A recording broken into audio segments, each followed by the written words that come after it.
അപ്പോൾ നമ്മൾ കഴിഞ്ഞ കുറച്ച് റീലുകൾ കാര്യങ്ങൾ പോസ്റ്റ് ചെയ്തതിനു ശേഷം നിരന്തരമായിട്ട് നമുക്ക് വന്നുകൊണ്ടിരുന്ന ഒരു കമൻറ്റ്, ഒരുപാട് കമൻറ്റുകൾ വന്നു. അതെ. കുറേ രസമുള്ള കമൻറ്റുകൾ വന്നു.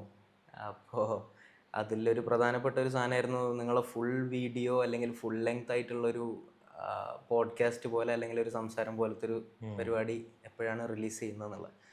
അപ്പോൾ നമ്മൾ അത് ചെയ്യാനാണ് ഇപ്പോൾ ഉദ്ദേശിക്കുന്നത്. അപ്പോൾ നമ്മൾ ബേസിക്കലി ഒരുപാട് കാര്യങ്ങൾ ഇങ്ങനെ തൊട്ട് പോവാം, ഓരോ വിഷയങ്ങളിലൂടെ ഇങ്ങനെ പോവാന്നുള്ളൊരു ഉദ്ദേശത്തിലാണ് ഇപ്പോൾ നമ്മൾ ചെയ്യുന്നത്. അപ്പോൾ നമുക്ക് ആദ്യം നമ്മളിപ്പോൾ നമ്മളെ പേജിൻ്റെ പേര് സൂഫി അക്കാഡമി എന്നാണ്. അപ്പം ഈ ഒരു സൂഫി അക്കാഡമി എന്നുള്ളൊരു പേജ് നമ്മളിതിൽ പ്രവർത്തിക്കുന്ന ആളുകളാണെങ്കിലും ഒക്കെ ഒരു ഷെയ്ഖിൻ്റെ കുട്ടികളാണ്, അല്ലെങ്കിൽ ആ ഷെയ്ഖിൻ്റെ മുരീദുകളാണ്. മുരീദ് നമ്മളെ ഷെയ്ഖ് സ്ഥിരമായിട്ട് പറയുന്നൊരു വിഷയമാണ്. അതായത് മുരീദ് എന്ന് പറഞ്ഞാൽ തേടുന്നവരാണ്. അപ്പോൾ നമ്മൾ അങ്ങനെ പറയാനും പറ്റില്ല. നമ്മൾ തേടി പിന്നെ മുറാദാണ് ഷെയ്ഖ് പറയും പോലെ. അപ്പോൾ അതായി മാറി അൽഹംദുലില്ലാ. അപ്പോൾ നമ്മൾ ആ ഒരു തേട്ടത്തിൻ്റെ ഒടുവിൽ നമുക്ക് മനസ്സിലായ കാര്യങ്ങൾ നമുക്ക് ആളുകളിലേക്ക് എത്തിക്കുക എന്നുള്ളത് ഒരു മനുഷ്യൻ എന്നുള്ള നിലക്ക് നമ്മുടെ കടമയാണ്. അതെ. അപ്പോൾ അങ്ങനെ നമ്മളൊരു മനുഷ്യൻ എന്ന നിലക്ക് നമ്മുടെ ഒരു കടമയാണ് എന്ന് പറയുമ്പോൾ നമുക്ക് ആദ്യം അന്വേഷിക്കേണ്ടത് മനുഷ്യൻ എന്ന് പറയുന്ന ഒരു സംഭവം എന്താണ്. അപ്പോൾ നമുക്കിപ്പോൾ വേണമെങ്കിൽ പറയാം, ഇതൊരു ഹോമോസാപ്പിയൻ അല്ലെങ്കിൽ അങ്ങനത്തെ ഒരു കാറ്റഗറിയിൽ പെടുന്ന ഒരാളാണ്, അല്ലെങ്കിൽ ഒരു സ്പീഷീസാണ് മനുഷ്യന്മാർ അല്ലെങ്കിൽ ഹ്യൂമൻ ബീങ്സ് എന്നുള്ള ഒരു സാധനം നമുക്ക് പറയാം. പക്ഷേ അതായത് തിന്നും ജോലി ചെയ്തും വേഷങ്ങൾ മാറിയും കൂട്ടങ്ങളായി സൊസൈറ്റികളായി ജീവിച്ചും ഒക്കെ അങ്ങനെ മരിച്ചു പോകുന്ന ബാക്കി ചിമ്പാൻസികളെ പോലെയോ കുരങ്ങന്മാരെ പോലെയോ അല്ലെങ്കിൽ മറ്റ് ജീവജാലങ്ങളെ പോലെയോ ഉള്ള അത് തന്നെ ആണോ മനുഷ്യൻ? അങ്ങനെ അഭിപ്രായമുള്ള ആളുകൾ ഒരുപാടുണ്ട്. പക്ഷേ നമ്മൾ അത് തന്നെ ആണോ, അല്ലെ നമ്മൾ അത്രേ ഉള്ളൂ എന്ന് നമ്മൾ ചിന്തിക്കേണ്ട ഒരു അത് വിഷയം. സയന്റിഫിക് ആയിട്ടുള്ള ഒരു അപ്രോച്ചിൽ ആളുകൾ സംസാരിക്കുന്നതാണല്ലോ. ഇപ്പോൾ ഹോമോസാപ്പിയൻസ് ആണെങ്കിലും മനുഷ്യനാണെങ്കിലും എന്ത് തന്നെ വിളിച്ചാൽ പോലും അവരുടെ ഒരു ഇൻസ്റ്റിങ്ക്റ്റ്, ഇപ്പോൾ മൃഗങ്ങൾക്കും എന്തുണ്ട്, ഇൻസ്റ്റിങ്ക്റ്റ് ഉണ്ട്, മനുഷ്യനും ഇൻസ്റ്റിങ്ക്റ്റ് ഉണ്ട്. ഇപ്പം ഒരു ഉദാഹരണം എടുക്കുകയാണെന്നുണ്ടെങ്കിൽ ഒരു ആട് പോയിട്ട് ഇല കഴിക്കുകയാണെങ്കിൽ അത് നല്ല ഇല കഴിക്കുള്ളൂ, അത് ഒരു കേടായിട്ട് ഇല കഴിക്കില്ല. അപ്പം അതിനൊരു വകതിരിവ്, അതിൻ്റെ ഉള്ളിൽ ഒരു ഫീഡ് ഓട്ടോമാറ്റിക്കലി ഉള്ളതാണ്. അത് മനുഷ്യനും ഉണ്ട്. അതെ, നമ്മൾ ഉസ്താദ് ചോദിക്കുന്ന ഒരു വിഷയം, അതായത് മനുഷ്യനും മൃഗവും തമ്മിലുള്ളൊരു വ്യത്യാസം എന്താണ് എന്ന് ചോദിക്കുമ്പോൾ പലരും പറയുന്നത് അതായത് ഈ മനുഷ്യന് വേർതിരിച്ച് കാര്യങ്ങളെ മനസ്സിലാക്കാനുള്ള കഴിവുണ്ട്. അപ്പോൾ നിങ്ങളിപ്പോൾ ഈ പറഞ്ഞ വിഷയം ഷെയ്ഖ് പറയുന്നൊരു വിഷയമാണ്. അതായത് ഒരാടിനും ഇതേപോലെ നല്ല ഇല ഏതാ, തിന്നാൻ പറ്റുന്ന ഇല ഏതാ, അല്ലാത്ത ഇല ഏതാന്ന് പറയാനുള്ള കഴിവുണ്ട്. അപ്പൊ അങ്ങനെ ആവുമ്പോൾ എന്താണ് മനുഷ്യനെ വ്യത്യസ്തനാക്കുന്നത്? ഇനി അങ്ങനെ മനുഷ്യനൊരു വ്യത്യസ്തനാവുന്നുണ്ടോ? അങ്ങനെ നമ്മൾ പറയണല്ലോ. അതായത് നമുക്ക് ഇംപ്ലിമെന്റ് ചെയ്യാൻ പറ്റില്ലല്ലോ മനുഷ്യൻ വ്യത്യസ്തനാണ് എന്ന്. അപ്പൊ നമുക്ക് തന്നെ നമ്മുടെ അറിവിലും എക്സ്പീരിയൻസിലും വരണം. എന്തെങ്കിലും രീതിയിൽ നീയും ആ ആടും തമ്മിലൊരു വ്യത്യാസം ഉണ്ടോ എന്ന് നമുക്ക് തന്നെ മനസ്സിലാവണം. അപ്പോൾ വീണ്ടും നമ്മളെ ഒരുപാട് സമയങ്ങൾ നമുക്ക് ഷെയ്ഖ് പറഞ്ഞു തന്നിട്ടുള്ളൊരു വിഷയം, അതായത് സ്വന്തത്തെ അറിയാൻ കഴിവുണ്ടെങ്കിൽ അവൻ മനുഷ്യനാവും. അപ്പോൾ സ്വന്തത്തെ അറിയാൻ പറ്റുന്ന ഒരു ഘട്ടം എത്തുന്നവരെ അവൻ ശരിക്കും ഒരു ജീവിയുടെ ഒരു അവസ്ഥയിൽ തന്നെയാണ് പോകുന്നത്. അതായത് വ്യത്യാസമൊന്നും നമുക്ക് തോന്നൂല, പറയാൻ പറ്റില്ല. കാരണം എന്താണെന്ന് വെച്ചാൽ അത് ഒരു ജീവി, നീയും ഒരു ജീവി. അപ്പോൾ ആ ജീവി ജീവിക്കുന്ന പോലെ തന്നെയാണ് നീയും പോകുന്നത്. ആ ജീവി രാവിലെ എണീക്കുന്നു, അതിന്റെ പണികൾ ചെയ്യുന്നു, എന്തെങ്കിലും തിന്നാൻ വേണ്ടി കണ്ടെത്തുന്നു, ആ ഭക്ഷണം കഴിച്ചത് കിടന്നുറങ്ങുന്നു, അടുത്ത ചിന്തിക്കുന്നില്ല നമുക്ക് പറയാൻ പറ്റില്ലല്ലോ. ഇല്ല, നമുക്കറിയില്ലല്ലോ. അതെ. അപ്പോൾ ഓരോ മൊമെന്റിലും ഇപ്പൊ ഏത് ജീവിയാണെങ്കിലും അതെങ്ങനെ പ്രവർത്തിക്കുന്നുണ്ടായാലും പിന്നെ ഒരു ചിന്ത ഉണ്ട്, നമുക്ക് പുറത്ത് കാണുമ്പോൾ നമുക്ക് തോന്നുള്ളൂ. എക്സാക്ട്ലി. അതെ. അപ്പൊ അത് മനുഷ്യനെ, ചിന്ത മാത്രമാണ് മനുഷ്യനെ വ്യത്യസ്തമാക്കുന്നത് നമുക്ക് പറയാൻ പറ്റില്ല. അപ്പോൾ എന്തിന് മനുഷ്യൻ എന്നുള്ള ഒരു ചോദ്യം, അല്ലെങ്കിൽ ഇത്ര കൂടുതൽ ജീവജാലങ്ങൾ ഉള്ളിടത്ത് നീ എന്തുകൊണ്ട് വ്യത്യസ്തനാകുന്നു എന്ന് ചോദിച്ചാൽ, നീ ഒരു മനുഷ്യൻ എന്നുള്ളൊരവസ്ഥ, അല്ലെങ്കിൽ സ്വന്തത്തെ മനസ്സിലാക്കാൻ കഴിവുള്ളവൻ എന്നുള്ളൊരവസ്ഥ, അല്ലെങ്കിൽ മനനം ചെയ്യാൻ കഴിവുള്ളവൻ എന്നുള്ളൊരവസ്ഥ എത്താത്തിടത്തോളം നീ ഒരു മനുഷ്യനാവുന്നുണ്ടോ എന്നൊരു ചോദ്യം നിലനിൽക്കുന്നുണ്ട്. അങ്ങനെയാണെങ്കിൽ എങ്ങനെയാണ് ഒരു മനുഷ്യൻ ജനിക്കുന്നത്, അല്ലെങ്കിൽ ഒരു മനുഷ്യൻ എന്നുള്ളൊരു അവസ്ഥ ഉണ്ടാകുന്നത് എപ്പോഴാണ്? അപ്പോൾ നമുക്ക് വീണ്ടും ഒരു 100,000 വർഷങ്ങൾക്ക് ഒരുപാട് കാര്യങ്ങളിലൂടെ നമ്മൾ ചിന്തിച്ച് പോകുമ്പോൾ നമുക്ക് മനസ്സിലാവേണ്ട ഒരു വിഷയമാണ് ഈ മനുഷ്യൻ എന്നുള്ള ഈ ഒരു അവസ്ഥ, അല്ലെങ്കിൽ ആ ഒരു ജീവജാലം മാറി സ്വന്തത്തെ അറിയാൻ കഴിവുള്ളവനാകുന്നത് എപ്പോ എന്നുള്ള ഒരു ചോദ്യം നമ്മൾ സ്വന്തത്തോട് എപ്പോഴെങ്കിലും ചോദിക്കണം. അതായത് നീ ആരാണെന്ന് നിനക്കറിയോ, ഞാൻ ആരാണെന്ന് എനിക്കറിയോ, അല്ലെങ്കിൽ നിങ്ങൾ ആരാണെന്ന് നിങ്ങൾക്കറിയോ എന്നുള്ള ഒരു ചോദ്യം നമ്മൾ നിരന്തരം നമ്മളോട് ചോദിച്ചുകൊണ്ടിരിക്കാത്തിടത്തോളം നമുക്കിത് എവിടെ നിന്ന് വരും, അല്ലെങ്കിൽ നമുക്ക് അതിനുള്ള ഒരു അർത്ഥം. ആ ചോദ്യത്തിൽ നിന്നാണ് ഈ യാത്ര തുടങ്ങുന്നത് തന്നെ. എക്സാക്ട്ലി. ഒരു കുട്ടി ജനിച്ചു, ഓക്കെ, അതിന് ചില വാസനകളും ഗുണങ്ങളും എന്നൊക്കെ പറഞ്ഞ പോലെ പല ഭാഷകൾ നമ്മൾ പറയുന്നുണ്ട്. അതിനൊരു സ്വഭാവം ഉണ്ടാവും. എല്ലാ കുട്ടികളും ജനിക്കുമ്പോൾ ഒരേ സ്വഭാവമല്ലല്ലോ. ചിലർക്ക് വാശി കൂടുതലാന്ന് പറയും, ചിലർ ഭയങ്കര കളിയാന്ന് പറയും, ചിലർ വളരെ സൈലന്റ് ആന്ന് പറയും. ഒരു സ്വഭാവം കൊണ്ട് തന്നെയാണ് ആ കുട്ടി വന്നിട്ടുള്ളത്.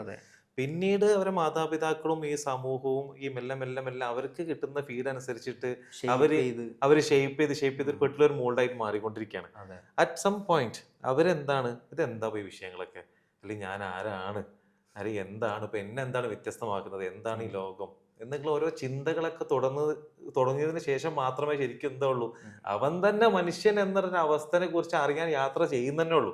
അതുവരെ ഈ നേരത്തെ പറഞ്ഞ പോലെ ഒരു മൃഗം എന്ന് പറഞ്ഞ അവസ്ഥയിൽ പോലെ അവര് ബേസിക് ആയിട്ടുള്ള ഇൻസ്റ്റിങ് ഉണ്ടാവും. അവർക്ക് വിശപ്പുണ്ടാവും, അവർക്ക് ദാഹം ഉണ്ടാവും, അവർക്ക് മെയ്റ്റ് ചെയ്യേണ്ടതുണ്ടാവും. അവരെ ബേസിക് ആയിട്ടുള്ള നീഡുകൾ കവർ ചെയ്ത് പോകുക എന്നുള്ളതും ഈ പറഞ്ഞ ഫാമിലി ആയിക്കോട്ടെ സൊസൈറ്റി ആയിക്കോട്ടെ അവിടെ ഫീൽ ചെയ്ത കാര്യങ്ങൾ ഒരു രേഖ വരച്ചിട്ടുണ്ടാവും. അതിൽ പോകുന്നത് മാത്രമല്ല നടക്കുന്നുള്ളൂ. എന്ന് മനുഷ്യൻ എന്താണ് എന്നുള്ളൊരു ചോദ്യം അവനോട് തന്നെ ചോദിച്ചു തുടങ്ങുന്നു, അന്ന് തൊട്ടേ ശരിക്കും മനുഷ്യൻ എന്താണെന്നുള്ളൊരു പൊട്ടൻഷ്യാലിറ്റിന്റെ ഒരു ചെറിയ രുചി പോലെ അവൻ അരിച്ചു തുടങ്ങുന്നുള്ളൂ. അതെ. ഇതില് ഇപ്പൊ എന്താ വെച്ചാല് ഒരാള് ജനിച്ചു കഴിഞ്ഞ ഒരു പോയിന്റ് വരെ, അതായത് ആള് പഠിപ്പിച്ചു കൊടുത്തിട്ടുള്ള മതത്തിന്റെ രീതികൾ അല്ലെങ്കിൽ അങ്ങനത്തെ വിഷയങ്ങളിലൂടെ ആള് മുന്നോട്ട് പോയിക്കൊണ്ടിരുന്ന ഒരു പോയിന്റ് കഴിയുമ്പോൾ ആൾക്ക് സ്വന്തം തോന്നുകയാണ്, ഇപ്പോൾ നമ്മൾ ഫോളോ ചെയ്ത് വന്ന അല്ലെങ്കിൽ നമ്മുടെ ഒരു സൊസൈറ്റൽ അവസ്ഥകൾ വെച്ചിട്ട് അല്ലെങ്കിൽ നമ്മുടെ ഒരു റിലീജിയസ് അവസ്ഥകൾ വെച്ചിട്ട് നമുക്ക് പറയാം, ബാക്കിയുള്ളവർ നമ്മൾ നോക്കേണ്ട ആവശ്യമില്ല, നമ്മളെ തന്നെ നോക്കിയാൽ മതി. അപ്പോൾ എന്താന്ന് വെച്ചാൽ ഇപ്പോൾ നമ്മളോട് 5 നേരം നിസ്കരിക്കണം എന്ന് പറയുന്നു, നോമ്പെടുക്കണം എന്ന് പറയുന്നു. അപ്പോൾ മറ്റു പല കാര്യങ്ങളും നമുക്ക് അനുഷ്ഠാനങ്ങളും വിഷയങ്ങളും ഒക്കെ ആയിട്ട് നമുക്ക് പഠിപ്പിച്ചു തരുന്നുണ്ട്. പക്ഷെ മിക്ക ആളുകളിലേക്ക് നമ്മൾ നോക്കുകയാണെങ്കിൽ ഒരു പോയിന്റ് കഴിയുമ്പോൾ അവർക്ക് എന്തിനാണ് ഞാനിത് ചെയ്യുന്നത്, ഇത് ഒരു തലകുത്തിമറിയലല്ലേ എന്നുള്ളൊരു ചോദ്യം സ്വന്തത്തിൽ വരികയാണ്. ആ സ്വന്തത്തിലുള്ള ആ ചോദ്യത്തിനെ പിടിച്ചു പോകുന്നവര് 2 റൂട്ടിലേക്കാണ് പോവുക, ഞാൻ മനസ്സിലാക്കിയെടുത്തത്. ശരിയാണ്. അതായത് ഒന്ന് എന്താന്ന് വെച്ചാല്, ഞാൻ അറിയാത്ത മറ്റെന്തൊക്കെയോ ഇവിടെ ഉണ്ട്, ഞാൻ എങ്ങനെ എന്നുള്ളത് അന്വേഷിക്കേണ്ട ഒരു ആവശ്യകത ഉണ്ട്. അല്ലെങ്കിൽ എന്താന്ന് വെച്ചാൽ ഈ പറയുന്ന ഒരു വിഷയവും ശരിയല്ല, ഞാൻ എന്തോ തേടി പോകേണ്ടതുണ്ട്. ഇതാണ് രണ്ടാമത്തെ ഒരു സ്റ്റേജ്.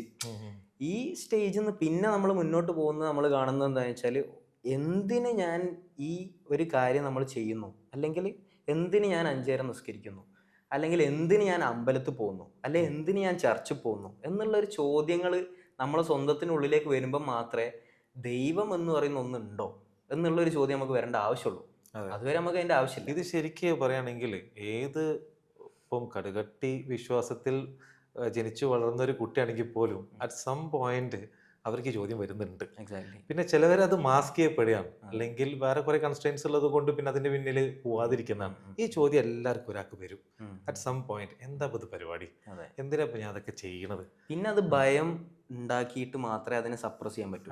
നമ്മളെ ഒരുപാട് ആളുകൾ ചെയ്തുകൊണ്ടിരിക്കുന്ന ഒരു കാര്യം എന്താന്ന് വെച്ചാല്, നീ നരകത്ത് പോവും, നീ നരകത്തിലെ വിറക് കൊള്ളിയാവും എന്നൊക്കെ പറയുമ്പോൾ പോലും ആദ്യം ഞാൻ ഉറപ്പിക്കേണ്ടത് എന്താണ്, ഞാൻ നരകത്ത് പോവാണെങ്കിൽ ആ നരകം എവിടെ, ആ നരകം എന്ത്, അല്ലെങ്കിൽ ഞാൻ സ്വർഗത്ത് പോവെങ്കിൽ ആ സ്വർഗം എവിടെ, സ്വർഗം എന്ത്.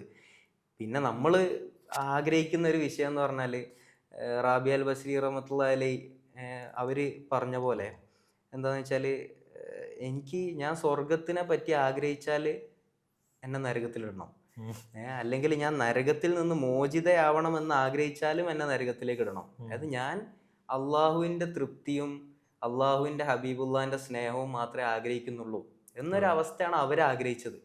അപ്പോൾ ആ ആഗ്രഹം ഒരാൾക്ക് വരണമെങ്കിൽ ആദ്യം അയാൾ എന്താവണം, അയാൾ ഒരു കൂലിപ്പണിക്കാരനാണ് എന്നുള്ള ഒരു അണ്ടർസ്റ്റാൻഡിങ് മാറണം. അതായത് അയാൾ രാവിലെ എണീക്കുന്നു, അയാൾ ഇത്ര കൂലി ഉണ്ടാക്കി, ഇങ്ങനെ ചെയ്ത് കൂലി, മറ്റത് ചെയ്ത് കൂലി, നിസ്കരിച്ചു കൂലി.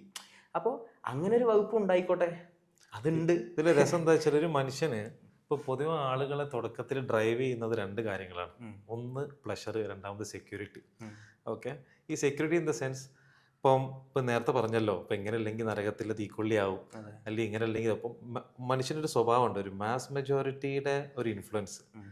അപ്പോൾ ആളുകൾ ഇത്ര ആൾക്കാർ പറയുന്നതല്ലേ, എന്നെ വെരി ഇൻഫ്ലുവൻസ് ആയാലും എൻ്റെ പാരൻസ് പറയുന്നില്ലേ, ഞാൻ ഈ സമൂഹത്തിൽ ഇങ്ങനെ പറഞ്ഞ ആളുകളൊക്കെ പറയുന്നതല്ലേ, അപ്പം ഇങ്ങനെ ഒരു സാധ്യത ഉണ്ടെങ്കിലോ, ഞാൻ എങ്ങാനും ഇങ്ങനെ ചെയ്തിട്ടില്ല എന്നുണ്ടെങ്കിൽ ഞാൻ നരകത്ത് പോയാലോ, അങ്ങനെ ഒരു സാധനം ഉണ്ടെന്നുണ്ടെങ്കിൽ തന്നെ ഞാൻ പെട്ടാലോ. ഉം. ഈ ഒരു സെക്യൂരിറ്റി കൺസേൺ മാത്രമാണ് ഇത് ആക്ച്വലി ഉള്ളിൻ്റെ ഉള്ളിലേക്ക് ഇത് എന്താണെന്ന് മനസ്സിലായെങ്കിൽ പോലും ആ ഒരു അനുഷ്ഠാന കർമ്മങ്ങളെങ്കിലും ചെയ്യാൻ വേണ്ടിയിട്ട് ഒരു കാര്യങ്ങൾ മുമ്പോട്ടേക്ക് നീങ്ങുന്നത്. മുമ്പോട്ട് നീങ്ങുന്നു. ഉള്ളിൻ്റെ ഉള്ളിൽ എന്തായിട്ടില്ല, ആക്ച്വലി ആ ക്വസ്റ്റ്യൻ ആൻസർ ആയിട്ടില്ല. ഇല്ല.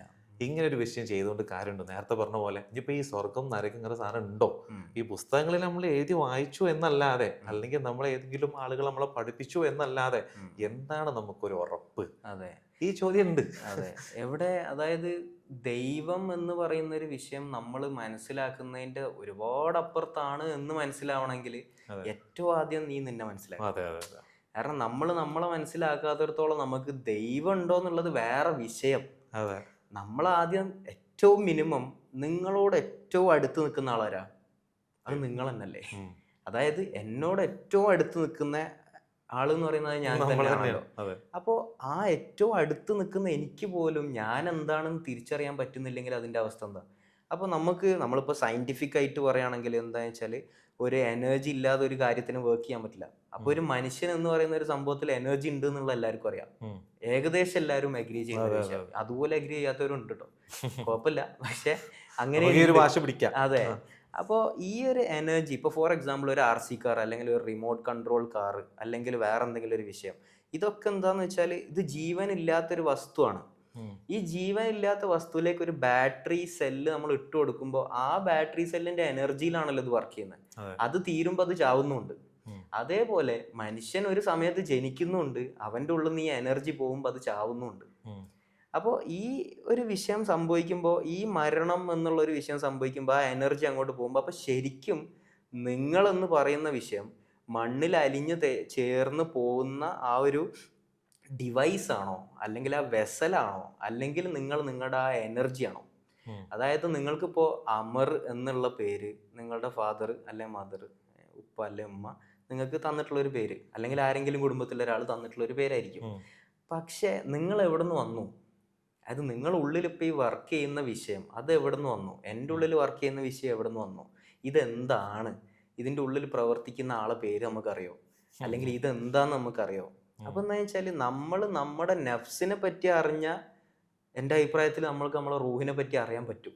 അതെ. നഫ്സിനെ പറ്റി അറിയാന്ന് പറയുമ്പോൾ നമ്മൾ മറ്റേ ബയോളജി പഠിക്കണം എന്നല്ല ഞാൻ ഉദ്ദേശിക്കുന്നത്. വീണ്ടും എന്താന്ന് വെച്ചാൽ ഒരു അത് വീണ്ടും മണ്ണിലേക്ക് അലിഞ്ഞു പോകുന്ന സാധനം തന്നെയാണ്. മണ്ണിലേക്ക് പോകുന്ന അതിനെ വിഷയമാണ്. കുറിച്ച് പഠിച്ചിട്ട് കാര്യമില്ല. കാര്യമില്ല. എന്താണോ നിലനിൽക്കുന്നത്, അതെ. എന്താണോ ആ വെസൽ എന്ന് വിളിക്കുകയാണെങ്കിൽ പോലും ആ വെസൽ എന്താണോ കണ്ടെയ്ൻ ചെയ്യുന്നത്, അതെ. ആ വിഷയത്തിനെ കുറിച്ച് അറിഞ്ഞാൽ മാത്രമല്ലേ എന്താണെന്നുള്ള സത്യം നമുക്ക് മനസ്സിലാവുള്ളൂ. മനസ്സിലാക്കാൻ പറ്റുള്ളൂ. അപ്പോൾ വീണ്ടും നമ്മൾ എത്തിപ്പെടുന്ന ഒരു അവസ്ഥ അല്ലെങ്കിൽ ഒരു വിഷയം എന്ന് പറയുന്നത്, നമുക്ക് ഒരു എനർജി ഉണ്ട്, എന്തോ ഒരു എനർജി നമുക്കുണ്ട്. ഉം. ഈ എനർജിനെ പറ്റി നമ്മൾ തിരിച്ചറിയുക എന്നുള്ളത് നമുക്ക് നിർബന്ധമാവുന്നത് എപ്പോഴാണ്? ഒരു മനുഷ്യനാവണമെന്ന് നമുക്ക് ആഗ്രഹം വരുമ്പോഴാണ്. ഉം. ഉം. അതെ. അല്ലാത്ത പക്ഷം ഇതിനെ പറ്റി ചിന്തിക്കേണ്ട ആവശ്യം നമുക്കില്ല. ഇല്ലാന്നുണ്ടെങ്കിൽ എന്താണോ കാര്യങ്ങൾ ആ ഫ്ലോയിൽ ഇങ്ങനെ കാര്യങ്ങൾ പോവാ എന്നുള്ളല്ലാതെ വേറൊരു മാറ്റം അവിടെ ഇല്ലല്ലോ. ഇല്ല. നേരത്തെ പറഞ്ഞ പോലെ ഈ ചോദ്യം ചോദിച്ചു തുടങ്ങുമ്പോൾ, സ്വന്തത്തോടെ തന്നെ ചോദിച്ചു തുടങ്ങുമ്പോൾ ഇതിൻ്റെ രസം എന്താണെന്ന് വെച്ചാൽ, ആക്ച്വലി ഇപ്പം നമ്മളിപ്പോൾ വെറുതെ ഇങ്ങനെ ഇരുന്ന് നമ്മൾ സംസാരിക്കുമ്പോൾ പോലും ഇവിടെ ഒരു പിന്നിലൊരു ഒബ്സർവറും ഉണ്ട്, ഉം. എന്നാൽ മുമ്പിൽ എൻ്റെ ഒരു ഇൻഡിവിജ്വൽ ഒരു പേഴ്സണാലിറ്റി ഉണ്ട്. അതെ. ഈ പേഴ്സണാലിറ്റിയാണ് നിങ്ങൾ എപ്പോഴും പെർസീവ് ചെയ്തുകൊണ്ടിരിക്കുന്നത്. പക്ഷെ എൻ്റെ ഒരു ഇൻഡിവിജ്വാലിറ്റി എന്ന് പറയുന്ന സാധനം അത് എൻ്റെ മാത്രമാണ്, അതൊരു രഹസ്യമാണ്. അതെ. ഇതിനെ കുറിച്ചാണ് നമ്മൾ പഠിക്കേണ്ടത്. വേറെ രൂപത്തിൽ പറഞ്ഞാൽ അതെ. പേഴ്സണാലിറ്റി എന്ന് പറയുമ്പോൾ പുറത്ത് നമ്മൾ കാണുന്നില്ല, ശരീരം ഉൾപ്പെടെ വരുന്ന പുറത്തോട്ടേക്ക് വരുന്ന ഒരു വിഷയമാണ്. പക്ഷെ പഠിച്ചിട്ട് കാര്യമില്ല. അതെ. ഈ ഇൻഡിവിജ്വാലിറ്റിക്ക് ഒരുപാട് ചോദ്യങ്ങളുണ്ടാവും. നേരത്തെ പറഞ്ഞ പോലെ എന്ന് ഇൻഡിവിജ്വാലിറ്റി ചോദിക്കുന്നു, ഈ ഒബ്സർവ് ചോദിക്കുന്നു എന്താ ഇപ്പൊ ഞാന് എന്നുള്ള, അവിടെയാണ് ആ സാധനം ട്രിഗർ ആവുന്നത്, തുടക്കം വരുന്നത്. അപ്പൊ ഈ നേരത്തെ പറഞ്ഞ പോലെ ഇതൊരു എനർജി ആണോ? ഇനിയിപ്പോൾ പുറത്തുള്ള ഒരു പേഴ്സണാലിറ്റി ഇൻക്ലൂഡിങ് ദ ബോഡി എന്ന് പറഞ്ഞ പോലെ അതൊരു സാധനം ഒരു വെസലാണെന്നുണ്ടെങ്കിൽ ഇതിന് പിന്നിൽ പ്രവർത്തിക്കുന്ന ഒബ്സർവർ ആയിട്ടുള്ള, ഇപ്പം എനിക്ക് ഞാനുണ്ട് എന്ന് തോന്നുന്ന പല ഭാഷയിലൊരു കോൺഷ്യസ്നെസ്സോ എന്തോ ആയിക്കോട്ടെ, ഈ ഭാഷയിൽ പറയുന്ന ആ ഒരു സാധനം എന്താണ് എന്ന് ചോദിച്ചു തുടങ്ങുന്ന സമയത്താണല്ലോ നമുക്ക് എല്ലാ ഒരു ജേണിയുടെ ഒരു സ്റ്റാർട്ട് തന്നെ വരുന്നുണ്ടാവുക. ഇത് എനർജി ആണോ അല്ലെങ്കിൽ സം അതർ ഫോം ആണോ? ഇനിയിപ്പോൾ ഒരുപാട് പുസ്തകങ്ങൾ ഇതിലൊക്കെ വായിക്കുന്ന പോലെ ഇപ്പം സോള് എന്ന് പറയും, അല്ലെങ്കിൽ റൂഹ് എന്ന് പറയും, മലയാള ഭാഷയിൽ ആത്മാവ് എന്നൊക്കെ പറയും. ഇതെല്ലാം ഒന്നാണോ, വെവ്വേറെ സാധനങ്ങളാണോ? വെരി എന്താണ് അൺസർട്ടൺ ആയിട്ടുള്ള ഒരു മേഖലയാണ് ഒരാൾ തുടക്കത്തിൽ ഈ ഒരു വിഷയത്തിലേക്ക് വരുമ്പോ തന്നെ. അപ്പം പുറത്തുള്ള പുസ്തകത്തിലോ അപ്പം പുറത്തുള്ള ആളുകളിൽ നിന്നോ ഇത് ഇൻഫർമേഷൻ കളക്ട് ചെയ്യുമ്പോൾ ആക്ച്വലി നമ്മൾ കാണാത്തൊരു തലമായത് കൊണ്ട് നമുക്ക് ഇതിനെ ആക്ച്വലി കോംപ്രിഹെൻഡ് ചെയ്യാൻ പറ്റില്ല. അതൊരു ഇരുട്ടാണ്. അപ്പോൾ ഞാൻ ഒരു രസമുള്ള ഒരു കാര്യം ഇങ്ങനെ ആലോചിക്കുകയാണ്. അതായത് ഒരു ഈ പദം ഗുരു എന്നുള്ള പദം, ഈ ഗുരു എന്നുള്ള പദത്തിന്റെ, അതായത് ഗുരു എന്ന് പറയുന്നത് ഒരു മാസ്റ്റർ അല്ലെങ്കിൽ നിങ്ങളെ വഴി നടത്തുന്ന ഒരാള് എന്നുള്ളൊരു പദം.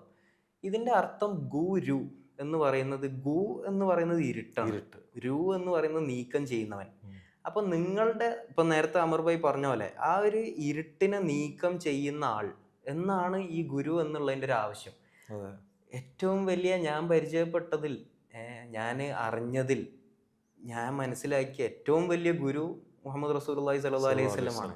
കാരണം മുഹമ്മദ് റസൂലുള്ളാഹി, അതെ, മുഹമ്മദ് റസൂലുള്ളാഹി സ്വല്ലല്ലാഹു അലൈഹി വസല്ലം വന്നിട്ട് അതായത് അത്രയും മോശപ്പെട്ട അവസ്ഥകളിലൂടെ ജീവിച്ചു വന്ന ഒരു സൊസൈറ്റി, ഈ ഒരു പണ്ടത്തെ അറബികൾ എന്ന് പറയുന്ന അവരെ വന്നിട്ട് ക്ലീൻ ആക്കുകയാണ് ചെയ്യുന്നത്. അതായത് അവരെ അടിക്കുക ഇടിക്കുക ഒന്നും അല്ല ചെയ്യുന്നത്. ആദ്യം വന്നിട്ട് അതായത് ഈ പറഞ്ഞ ഒരു വിഷയം എന്താണ്, അതായത് നിങ്ങളുടെ അതായത് ദൈവത്തിൽ നിന്ന് വന്നിട്ടുള്ള ഒരു പ്രവാചകനാണ് ഞാൻ വന്നത് നിങ്ങൾക്ക് കുറച്ച് കാര്യങ്ങൾ പഠിപ്പിച്ചു തരാനും വിഷയങ്ങൾക്കും ആണ് എന്ന് പറയുമ്പോൾ ഈ ഒരു റസൂൽ സല്ലല്ലാഹു അലൈഹി വസല്ലം എന്നുള്ളൊരു വിഷയം, ഈ ഒരു ഗുരു വന്നിട്ട് അവിടെയുള്ള എല്ലാ മനുഷ്യന്മാരിലും ആ ഒരു നന്മയെ ഉണർത്തുകയാണ് ചെയ്യുന്നത്. ആ നന്മയെ ഉണർത്തുന്നതിന്റെ കൂടെ തന്നെ അവരെ തന്നെ അറിഞ്ഞു പോവുകയാണ് ചെയ്യുന്നത്. ഈ ഒരാൾ അറിയാത്തിടത്തോളം അയാൾക്ക് അഭിനയിക്കാനേ പറ്റുള്ളൂ. ഞാൻ നല്ലൊരാളാണ് എന്നുള്ള അഭിനയിക്കാം, ഒരു മുനാഫിക്കാവാം. പക്ഷെ അയാൾ സത്യത്തിനെ തിരിച്ചറിഞ്ഞാൽ പിന്നെ അയാൾ എന്തേ ആവുള്ളൂ, അയാൾ ഒരു ഷഹീദേ ആവുള്ളൂ. കാരണം അയാളെ തന്നെ കൊടുത്തു. അയാൾക്ക് മനസ്സിലാവാണ്, അതായത് ഞാൻ എന്ന് പറയുന്ന ഇതല്ല യാഥാർത്ഥ്യം, അല്ലെങ്കിൽ ഈ കാണുന്ന തടിയല്ല യാഥാർത്ഥ്യം, അതിന്റെ അപ്പുറത്തേക്കുള്ള മറ്റെന്തൊക്കെയോ ആണ്. അങ്ങനെ നമുക്ക് പഠിപ്പിച്ചു തന്നതാണ് മുഹമ്മദ് റസൂലുള്ളാഹി സ്വല്ലല്ലാഹു അലൈഹി വസല്ലം എന്നുള്ള റസൂൽ സല്ലല്ലാഹു അലൈഹി വസല്ലം തങ്ങൾ. അപ്പോൾ ആ മുഹമ്മദ് റസൂലുള്ളാഹി സ്വല്ലല്ലാഹു അലൈഹി വസല്ലം അന്ന് പറഞ്ഞു വെച്ചൊരു വിഷയമാണ് എന്ത്, എൻ്റെ ഖലീഫമാർ, അതായത് എൻ്റെ പ്രതിനിധികൾ ധാരാളമായി ഈ ലോകത്ത് വരും. അപ്പോൾ അത് സ്വഹാബികളായിട്ട് വന്നു, സ്വഹാബികൾക്ക് ശേഷം താബീയങ്ങളായിട്ട്, അതായത് തുടർച്ചക്കാരായിട്ട് വന്ന് ആ ഖലീഫമാർ ഒരിക്കലും ഈ ലോകത്തുനിന്ന് ഇല്ലാതാവുന്നില്ല. ഖിയാമത്ത് വരെയുള്ള പ്രവാചകനാണ് റസൂൽ സല്ലല്ലാഹു അലൈഹി വസല്ലം എന്ന് പറഞ്ഞിട്ടുണ്ടെങ്കിൽ ആ റസൂൽ സല്ലല്ലാഹു അലൈഹി വസല്ലം എന്ന് പറയുന്ന യാഥാർത്ഥ്യം ഈ പറയുന്ന ഖലീഫമാരുടെ ശരീരങ്ങളിലൂടെയും അവരുടെ അവസ്ഥകളിലൂടെയും നമ്മളിലേക്ക് വന്നുകൊണ്ടേയിരിക്കുകയാണ്. അപ്പൊ റസൂൽ സല്ലല്ലാഹു അലൈഹി വസല്ലം ഇപ്പൊ എവിടെയെന്ന് ചോദിച്ചാൽ ഇപ്പൊ ആ ഖലീഫയുടെ അടുത്താണ് റസൂൽ സല്ലല്ലാഹു അലൈഹി വസല്ലം. അപ്പൊ നിങ്ങൾ ആ ഒരു ഖലീഫയെ അല്ലെങ്കിൽ ആ ഒരു ഷെയ്ഖിനെ നിങ്ങൾ പിടിക്കേണ്ട ഒരു ആവശ്യകത എന്താന്ന് വെച്ചാൽ നിങ്ങൾ അറിയണമെങ്കിൽ ആ റസൂൽ സല്ലല്ലാഹു അലൈഹി വസല്ലമയെ കൊണ്ട് അല്ലാതെ ആർക്കും സാധ്യങ്ങളെ ശരിയാക്കാൻ പറ്റൂല. ആ ഇരുട്ട് നീക്കം ചെയ്യാൻ ഒരു വെളിച്ചത്തിനെ പറ്റുള്ളൂ. വെളിച്ചം വേറെ മാർഗമില്ല. അപ്പൊ തന്നെ ഒരുപാട് ഹദീസുകൾ വളരെ പ്രകടമായിട്ട് ചെയ്തിട്ടുള്ള കാര്യമാണ്. എന്റെ സ്വഹാബികൾ നക്ഷത്രങ്ങളെ പോലെയാണ്, വിജുമകളെ പോലെ. ഒരാര് പിന്തുടർന്നുവോ അവർ വിജയിച്ചു. ഖുർആനിലാണെങ്കിൽ തന്നെ എത്ര പറയുന്നുണ്ട്, ഒരാള് അവര് ഒരു സന്മാർഗദർശിയെ ഒരു പിൻപറ്റിയില്ലെങ്കിൽ അവർ വഴി പിഴച്ചു എന്ന് തന്നെയാണ് അവർ പറഞ്ഞിട്ടുള്ളത്. സൂറ അൽ കഹ്ഫ് പറഞ്ഞ പോലെ, അതായത് അള്ളാഹു ആരെ വഴികേടിലാക്കാൻ തീരുമാനിച്ചു അവർക്ക് ഒരു വലിയ മുർഷിദിനെ അല്ലെങ്കിൽ വഴികാട്ടുന്ന അള്ളാഹുവിന്റെ ഒരു സുഹൃത്തിനെ അവർക്ക് ലഭിക്കുകയില്ല. അപ്പോ ഈ ഒരു വിഷയം എന്തുകൊണ്ട് ആളുകൾക്ക് മനസ്സിലാവുന്നില്ല അല്ലെങ്കിൽ ആളുകളിലേക്ക് എത്തുന്നില്ല എന്ന് വെച്ചാല് അതിൽ ഏറ്റവും വലിയ പ്രധാനമായ പങ്ക് വഹിക്കുന്നത് പുസ്തകങ്ങൾ തന്നെയാണ്. അതെ, കാരണം പുസ്തകങ്ങൾ ഒരാളെ എന്താന്ന് വെച്ചാൽ അയാൾക്ക് വേണ്ടിയിട്ടുള്ള ഒരു കാര്യമല്ലല്ലോ ഒരു പുസ്തകം. ഒരാൾ അയാളുടെ പേഴ്സ്പെക്റ്റീവും അയാളുടെ വിഷയങ്ങളും എഴുതി വെച്ചു, മറ്റേ ആൾക്ക് ഉപകാരപ്പെട്ടോട്ടെ എന്നും വിചാരിച്ചു. പക്ഷേ ഒരു തഫ്സീറോ ഒരു ബാക്കിയുള്ള കിതാബുകളോ ആണോ, അതായത് ഇതിന്റെ ശാസ്ത്രീയ വശങ്ങളൊക്കെ നമ്മൾ പറഞ്ഞാൽ പോലും ഈ പുസ്തകത്തിന് നിങ്ങൾ ആരാണെന്ന് നിങ്ങൾക്ക് കാണിച്ചു തരാൻ കൃത്യമായി പറ്റുന്നുണ്ടോ? അതാണ് ചോദ്യം. ഇല്ല, അതിപ്പോ പുസ്തകമാണ് ഇതിന്റെ ഒരു മാനദണ്ഡം എന്നുണ്ടെന്നുണ്ടെങ്കിൽ 1.25 ലക്ഷം പ്രവാചകന്മാർ വന്നിട്ടുണ്ടല്ലോ. അതെ, അപ്പോൾ ഓരോ വട്ടവും അള്ളാഹു ഓരോ പ്രോഫറ്റ്സിനെ അയക്കുമ്പോഴും എല്ലാവർക്കും ഈ പുസ്തകം കൊടുത്ത് വിടല്ല ചെയ്തിട്ടുള്ളത്. അതെ ആളുകൾ, വ്യക്തികൾ തന്നെയാണ് വന്നിട്ടുള്ളത്. അതെ അവരോട് മാത്രം ഇവിടെ പരിവർത്തനം നടന്നിട്ടുള്ളൂ. അതെ 4 പേരല്ലേ ഗ്രന്ഥങ്ങൾ കൊണ്ടുവന്നു പറഞ്ഞു, അവരും പുസ്തകം കൊണ്ടുവരല്ലോ, അവരായിരുന്നു ജീവിച്ചിരിക്കുന്ന ഗ്രന്ഥം. ബാക്കിയുള്ള സുഹൃഫുകളും അപ്പം ഇവിടെ ആളുകൾ ഇപ്പൊ ഖുർആാനും സുന്നത്തുമാണ് അല്ലെങ്കിൽ ചരിയുമാണ് എന്ന് പറയുമ്പോൾ പോലും എന്താണ് ഖുർആൻ, എന്താണ് ആ ഒരു ഹദീസ്, അല്ലെങ്കിൽ എന്താണ് ഇതിലുള്ള ഒരു തിരു സുന്നത്ത് എന്ന് മനസ്സിലാക്കിയുള്ള തെറ്റുണ്ടല്ലോ, അതാണ് എന്ത് സംഭവിച്ചിട്ടുള്ളത്, ഈ ഡീവിയേഷൻ എല്ലാം കാരണം. കാരണം കൺഫ്യൂഷൻസ് തുടക്കം തൊട്ടുണ്ടായിരുന്നു. ഇപ്പൊ ചരിത്രം ബാക്കോട്ടേക്ക് നമ്മൾ നോക്കുകയാണെങ്കിൽ തന്നെ റസൂൽ വഫാത്തായതിന്റെ ശേഷം തന്നെ കുറച്ച് വർഷങ്ങൾക്ക് ശേഷം തന്നെ സ്വഹാബികൾ തമ്മിൽ തന്നെ പ്രശ്നങ്ങൾ ഉണ്ടായിട്ടില്ലേ? അതെ അതെ അപ്പം ഇത്രയും വർഷങ്ങൾ കഴിഞ്ഞതിന് ശേഷം ഇപ്പം ഹുസൈൻ അള്ളാഹു സ്വർഗത്തിലെ നേതാവാണെന്ന് പറയുന്നുണ്ട്. അവരെയും വധിച്ച് ഇസ്ലാമിക സമൂഹത്തിലെ ആളുകൾ തന്നെ അല്ലേ? അതെ അതെ അലി അള്ളാഹുവിനെ വധിച്ചതോ അവർ തന്നെ അല്ലേ? അതെ ഇപ്പം ഉസ്മാൻ അള്ളഹാനെ വധിച്ചതോ അവർ തന്നെ അല്ലേ? അപ്പൊ ആ കാലഘട്ടത്തിൽ അങ്ങനെ സംഭവിച്ചിട്ടുണ്ടെങ്കിൽ ഈ 1600 1500 വർഷം അടുക്കുന്ന ഈ കാലഘട്ടത്തിൽ നമ്മൾ മനസ്സിലാക്കിയ ദീന് ഒന്ന് ഉരച്ചു നോക്കേണ്ട ആവശ്യമില്ല നമുക്ക് പറയാൻ പറ്റും. അതാണ് ഇതിൽ വേറൊരു ഇപ്പം അടുത്ത് നമ്മൾ സംസാരിച്ചതിൽ ഒരു ഭയങ്കര രസകരമായിട്ട് ഒരാൾ പറഞ്ഞൊരു വിഷയം. അതായത് നമ്മളെ നാടുകളിൽ അല്ലെങ്കിൽ നമുക്ക് സ്വീകരിക്കാനുള്ള മദ്ഹബുകളുണ്ട്. ഈ മദ്ഹബുകളുടെ ആളുകൾ മശായിഖന്മാരെ തുടർന്നവരാണ്. അതെ അതെ അതായത് ശൈഖന്മാരില്ലെങ്കിൽ, അതായത് വഴികാട്ടികളായിട്ടുള്ള മുർഷിദുകളായിട്ടുള്ള ഔലിയാക്കളില്ലെങ്കിൽ, അല്ലെങ്കിൽ അതിൻ്റെ കമാലിയത്തിൽ നിൽക്കുന്നവർ നമുക്കില്ലെങ്കിൽ എന്താണ് ഇതിൻ്റെ ഒക്കെ ഒരു ആവശ്യം, അല്ലെങ്കിൽ എന്താണ് ഇതിനെ കൊണ്ടുള്ള കാര്യം? ഇതിന്റെ അടിസ്ഥാനം എന്താണെന്ന് ആദ്യം മനുഷ്യന്മാർ മനസ്സിലാക്കണം. ഇതിന്റെ അടിസ്ഥാനം ഒരു ഗ്രന്ഥമായിരുന്നെങ്കിൽ, ഇപ്പം ലിഖിതമായിട്ട് നമ്മളിപ്പം മുസാഫ് എന്ന് വിളിക്കുന്ന, ഖുർആൻ എന്ന് വിളിക്കുന്ന, അത് വിളിക്കുന്ന വിഷയമാണെന്നുണ്ടെങ്കിൽ അവസാന കാലഘട്ടത്തിൽ ഒരു മഹദി അലൈഹി ഇസ്ലാം എന്ന് പറഞ്ഞൊരു വ്യക്തി വരേണ്ട ആവശ്യമില്ലല്ലോ. ഈസ അലൈഹി ഇസ്ലാമും മഹദി അലൈഹി ഇസ്ലാമും വ്യക്തിയായിട്ടാണ് വരുന്നത്. അവർ റസൂലുള്ളാഹിന്റെ ദീൻ തന്നെയല്ലേ പിടിക്കുന്നത്. ആണെങ്കിൽ ഓൾറെഡി ഇവിടെ ഖുർആനും ഇതൊക്കെ ആയിട്ട് നിലനിൽക്കുന്നില്ലേ? എന്തുകൊണ്ട് ഒരാൾ വരേണ്ട ആവശ്യകത വീണ്ടും വന്നു? എന്തുകൊണ്ട് സ്വഹാബികൾക്ക് ശേഷം താബിഈങ്ങളായ പിന്മുറക്കാരായിട്ടുള്ള എല്ലാ ഔലിയാക്കളും ഇന്ന് ഇവിടെ ദീൻ നിൽക്കേണ്ടി വന്നു? ഒരാൾ ഇവിടെയിലൂടെ അല്ലാതെ നിങ്ങളെ ഉള്ളിലുള്ള പരിവർത്തനം അല്ലെങ്കിൽ നിങ്ങളുള്ളിലെ ഇരുട്ട് നീക്കം ചെയ്യാനും നിങ്ങൾ എന്താണെന്ന് മനസ്സിലാക്കാനും സാധ്യമല്ല എന്നുള്ളതുകൊണ്ടല്ലേ നീതിമാനായ റബ്ബ് ഇവിടെ ആളുകൾ ഇറക്കിയിട്ടുള്ളത്. അപ്പൊ അടിസ്ഥാനം എന്ന് പറഞ്ഞാല് ഇതേപോലെ മശായിഖ്മാരാണ്, ഇങ്ങനെ ഒരു ഗുരു തന്നെയാണ് എന്ന് മനസ്സിലാക്കലിലാണ് ആദ്യത്തെ നമ്മളുള്ളിലെ പരിവർത്തനം. തുടങ്ങുന്നത് ഇതൊരു പുസ്തകമാണ്, ലിഖിതമായി. ഇപ്പം നമ്മൾ തന്നെ എന്താണ് കുറെ സാധനങ്ങളൊക്കെ വായിച്ച് ഇന്ന വിഷയം നമ്മൾ കോംപ്രഹെൻഡ് ചെയ്തിട്ട് നമുക്ക് ഇന്നതാന്ന് മനസ്സിലാക്കാം. എന്താ വെച്ചാൽ നമ്മൾ കോംപ്രഹെൻഡ് ചെയ്യാൻ ശ്രമിക്കുന്നത് നമ്മൾ കാണാത്ത, നമ്മൾ ഈ സെൻസസിന്റെ അപ്പുറത്തുള്ള ഒരു വിഷയത്തെ കുറിച്ചാണ് നമ്മൾ കോംപ്രഹെൻഡ് ചെയ്യാൻ ശ്രമിക്കുന്നത്. നമുക്ക് കാണാൻ പറ്റുന്ന വിഷയങ്ങളാണെങ്കിൽ പോലും നമ്മൾ ഇത്ര ആലോചിച്ചാൽ മതി. ഈ ലോകത്തുള്ള ഒരു സിസ്റ്റം വെച്ച് എല്ലാവരും ഇപ്പോൾ പറയാണ് എനിക്കൊരു സാധനം സ്വന്തം പഠിച്ചൊരു സംഭവത്തിലേക്ക് എത്താം എന്ന് പറയാം.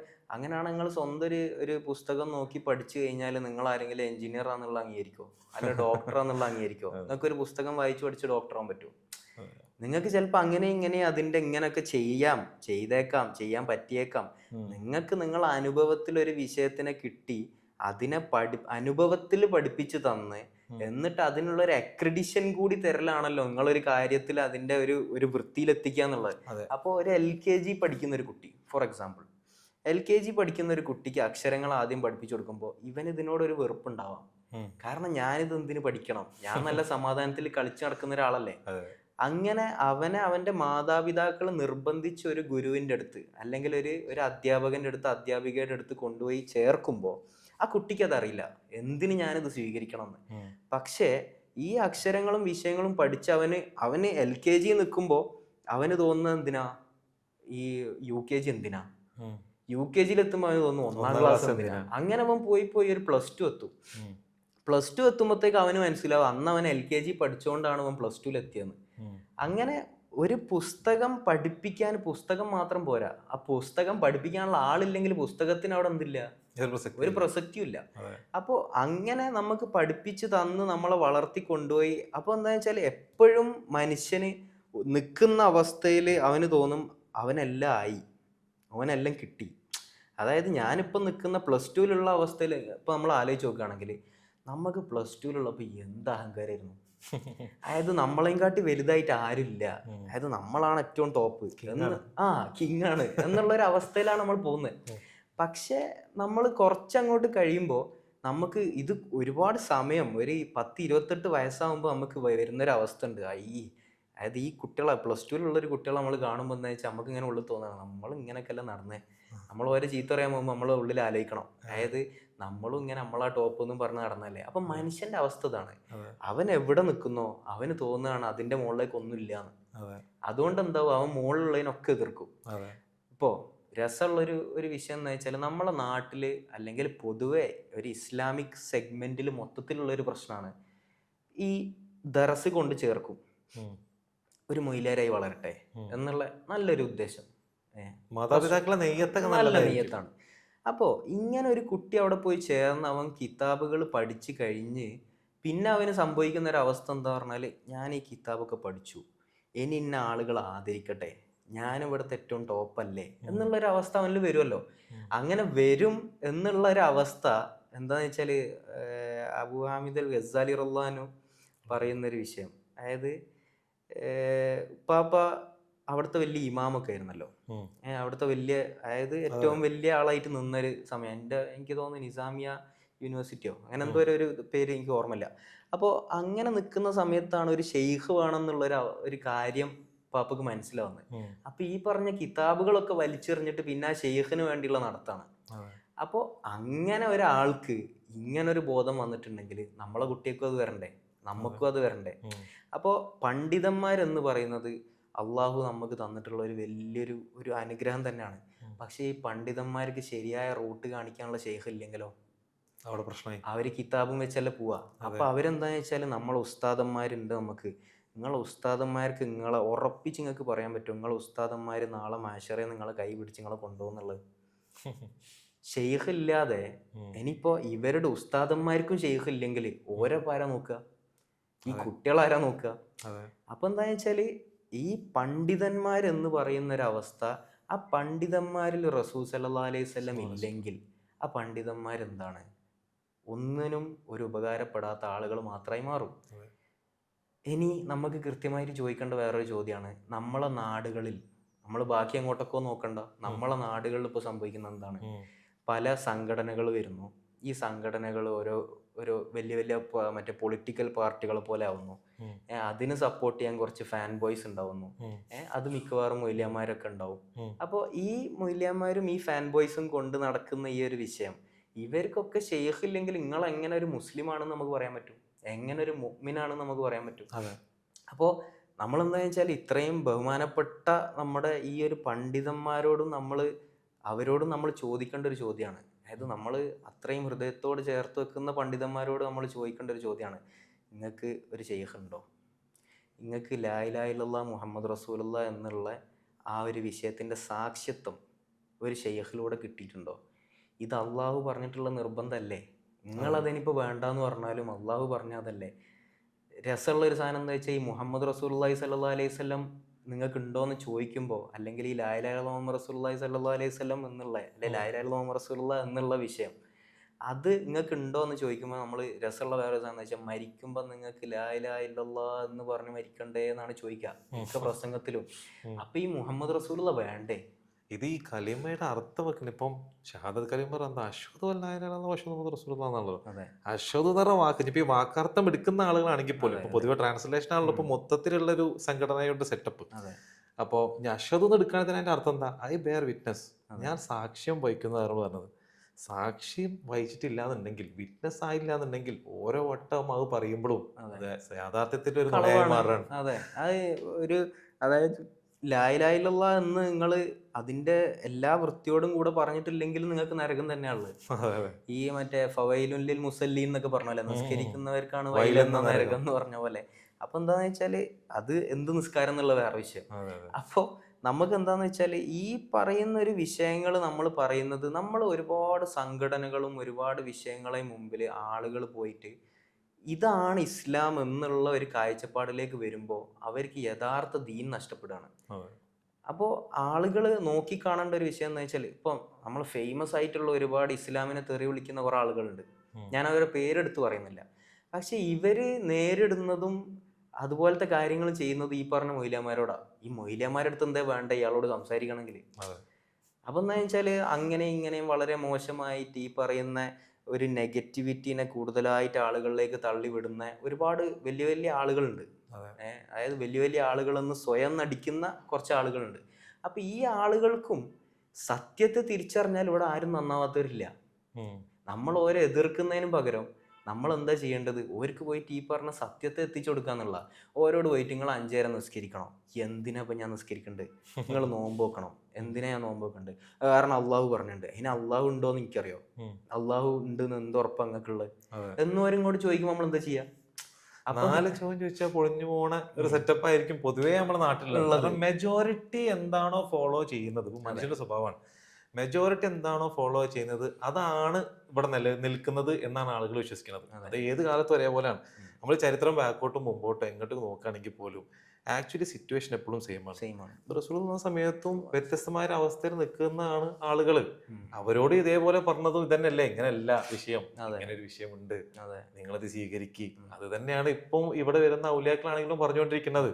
ഇവിടുത്തെ പണ്ഡിത സമൂഹങ്ങളായിക്കോട്ടെ, ഇനിയിപ്പോൾ ഇവരെ എതിരിട്ടോണ്ട് നിൽക്കുന്ന വേറെ ഒരുപാട് ആളുകളും ആയിക്കോട്ടെ, ഇവരെല്ലാവരും മെജോറിറ്റി വിശ്വസിക്കുന്ന ഒരു വിഷയമാണ്, ഇങ്ങനെയാണ് ഇസ്ലാം എന്നുള്ള തെറ്റായ കാഴ്ചപ്പാട്. അതിന്റെ മുകളിലാണ് അടി കൂടുന്നത് പോലും. എന്താണ് ദീന്, എന്താണ് ഇസ്ലാം എന്ന് മനസ്സിലാക്കി കഴിഞ്ഞാൽ ഈ ചർച്ച തന്നെ അവിടെ ഉണ്ടാവില്ല. അതിന്റെ ആവശ്യമില്ല. കാരണം എന്താ വെച്ചാല് പിന്നെ അവന് കിട്ടിയ വിഷയം വെച്ചിട്ട് ഇരുന്ന് പണിയെടുത്ത് രക്ഷപ്പെടും.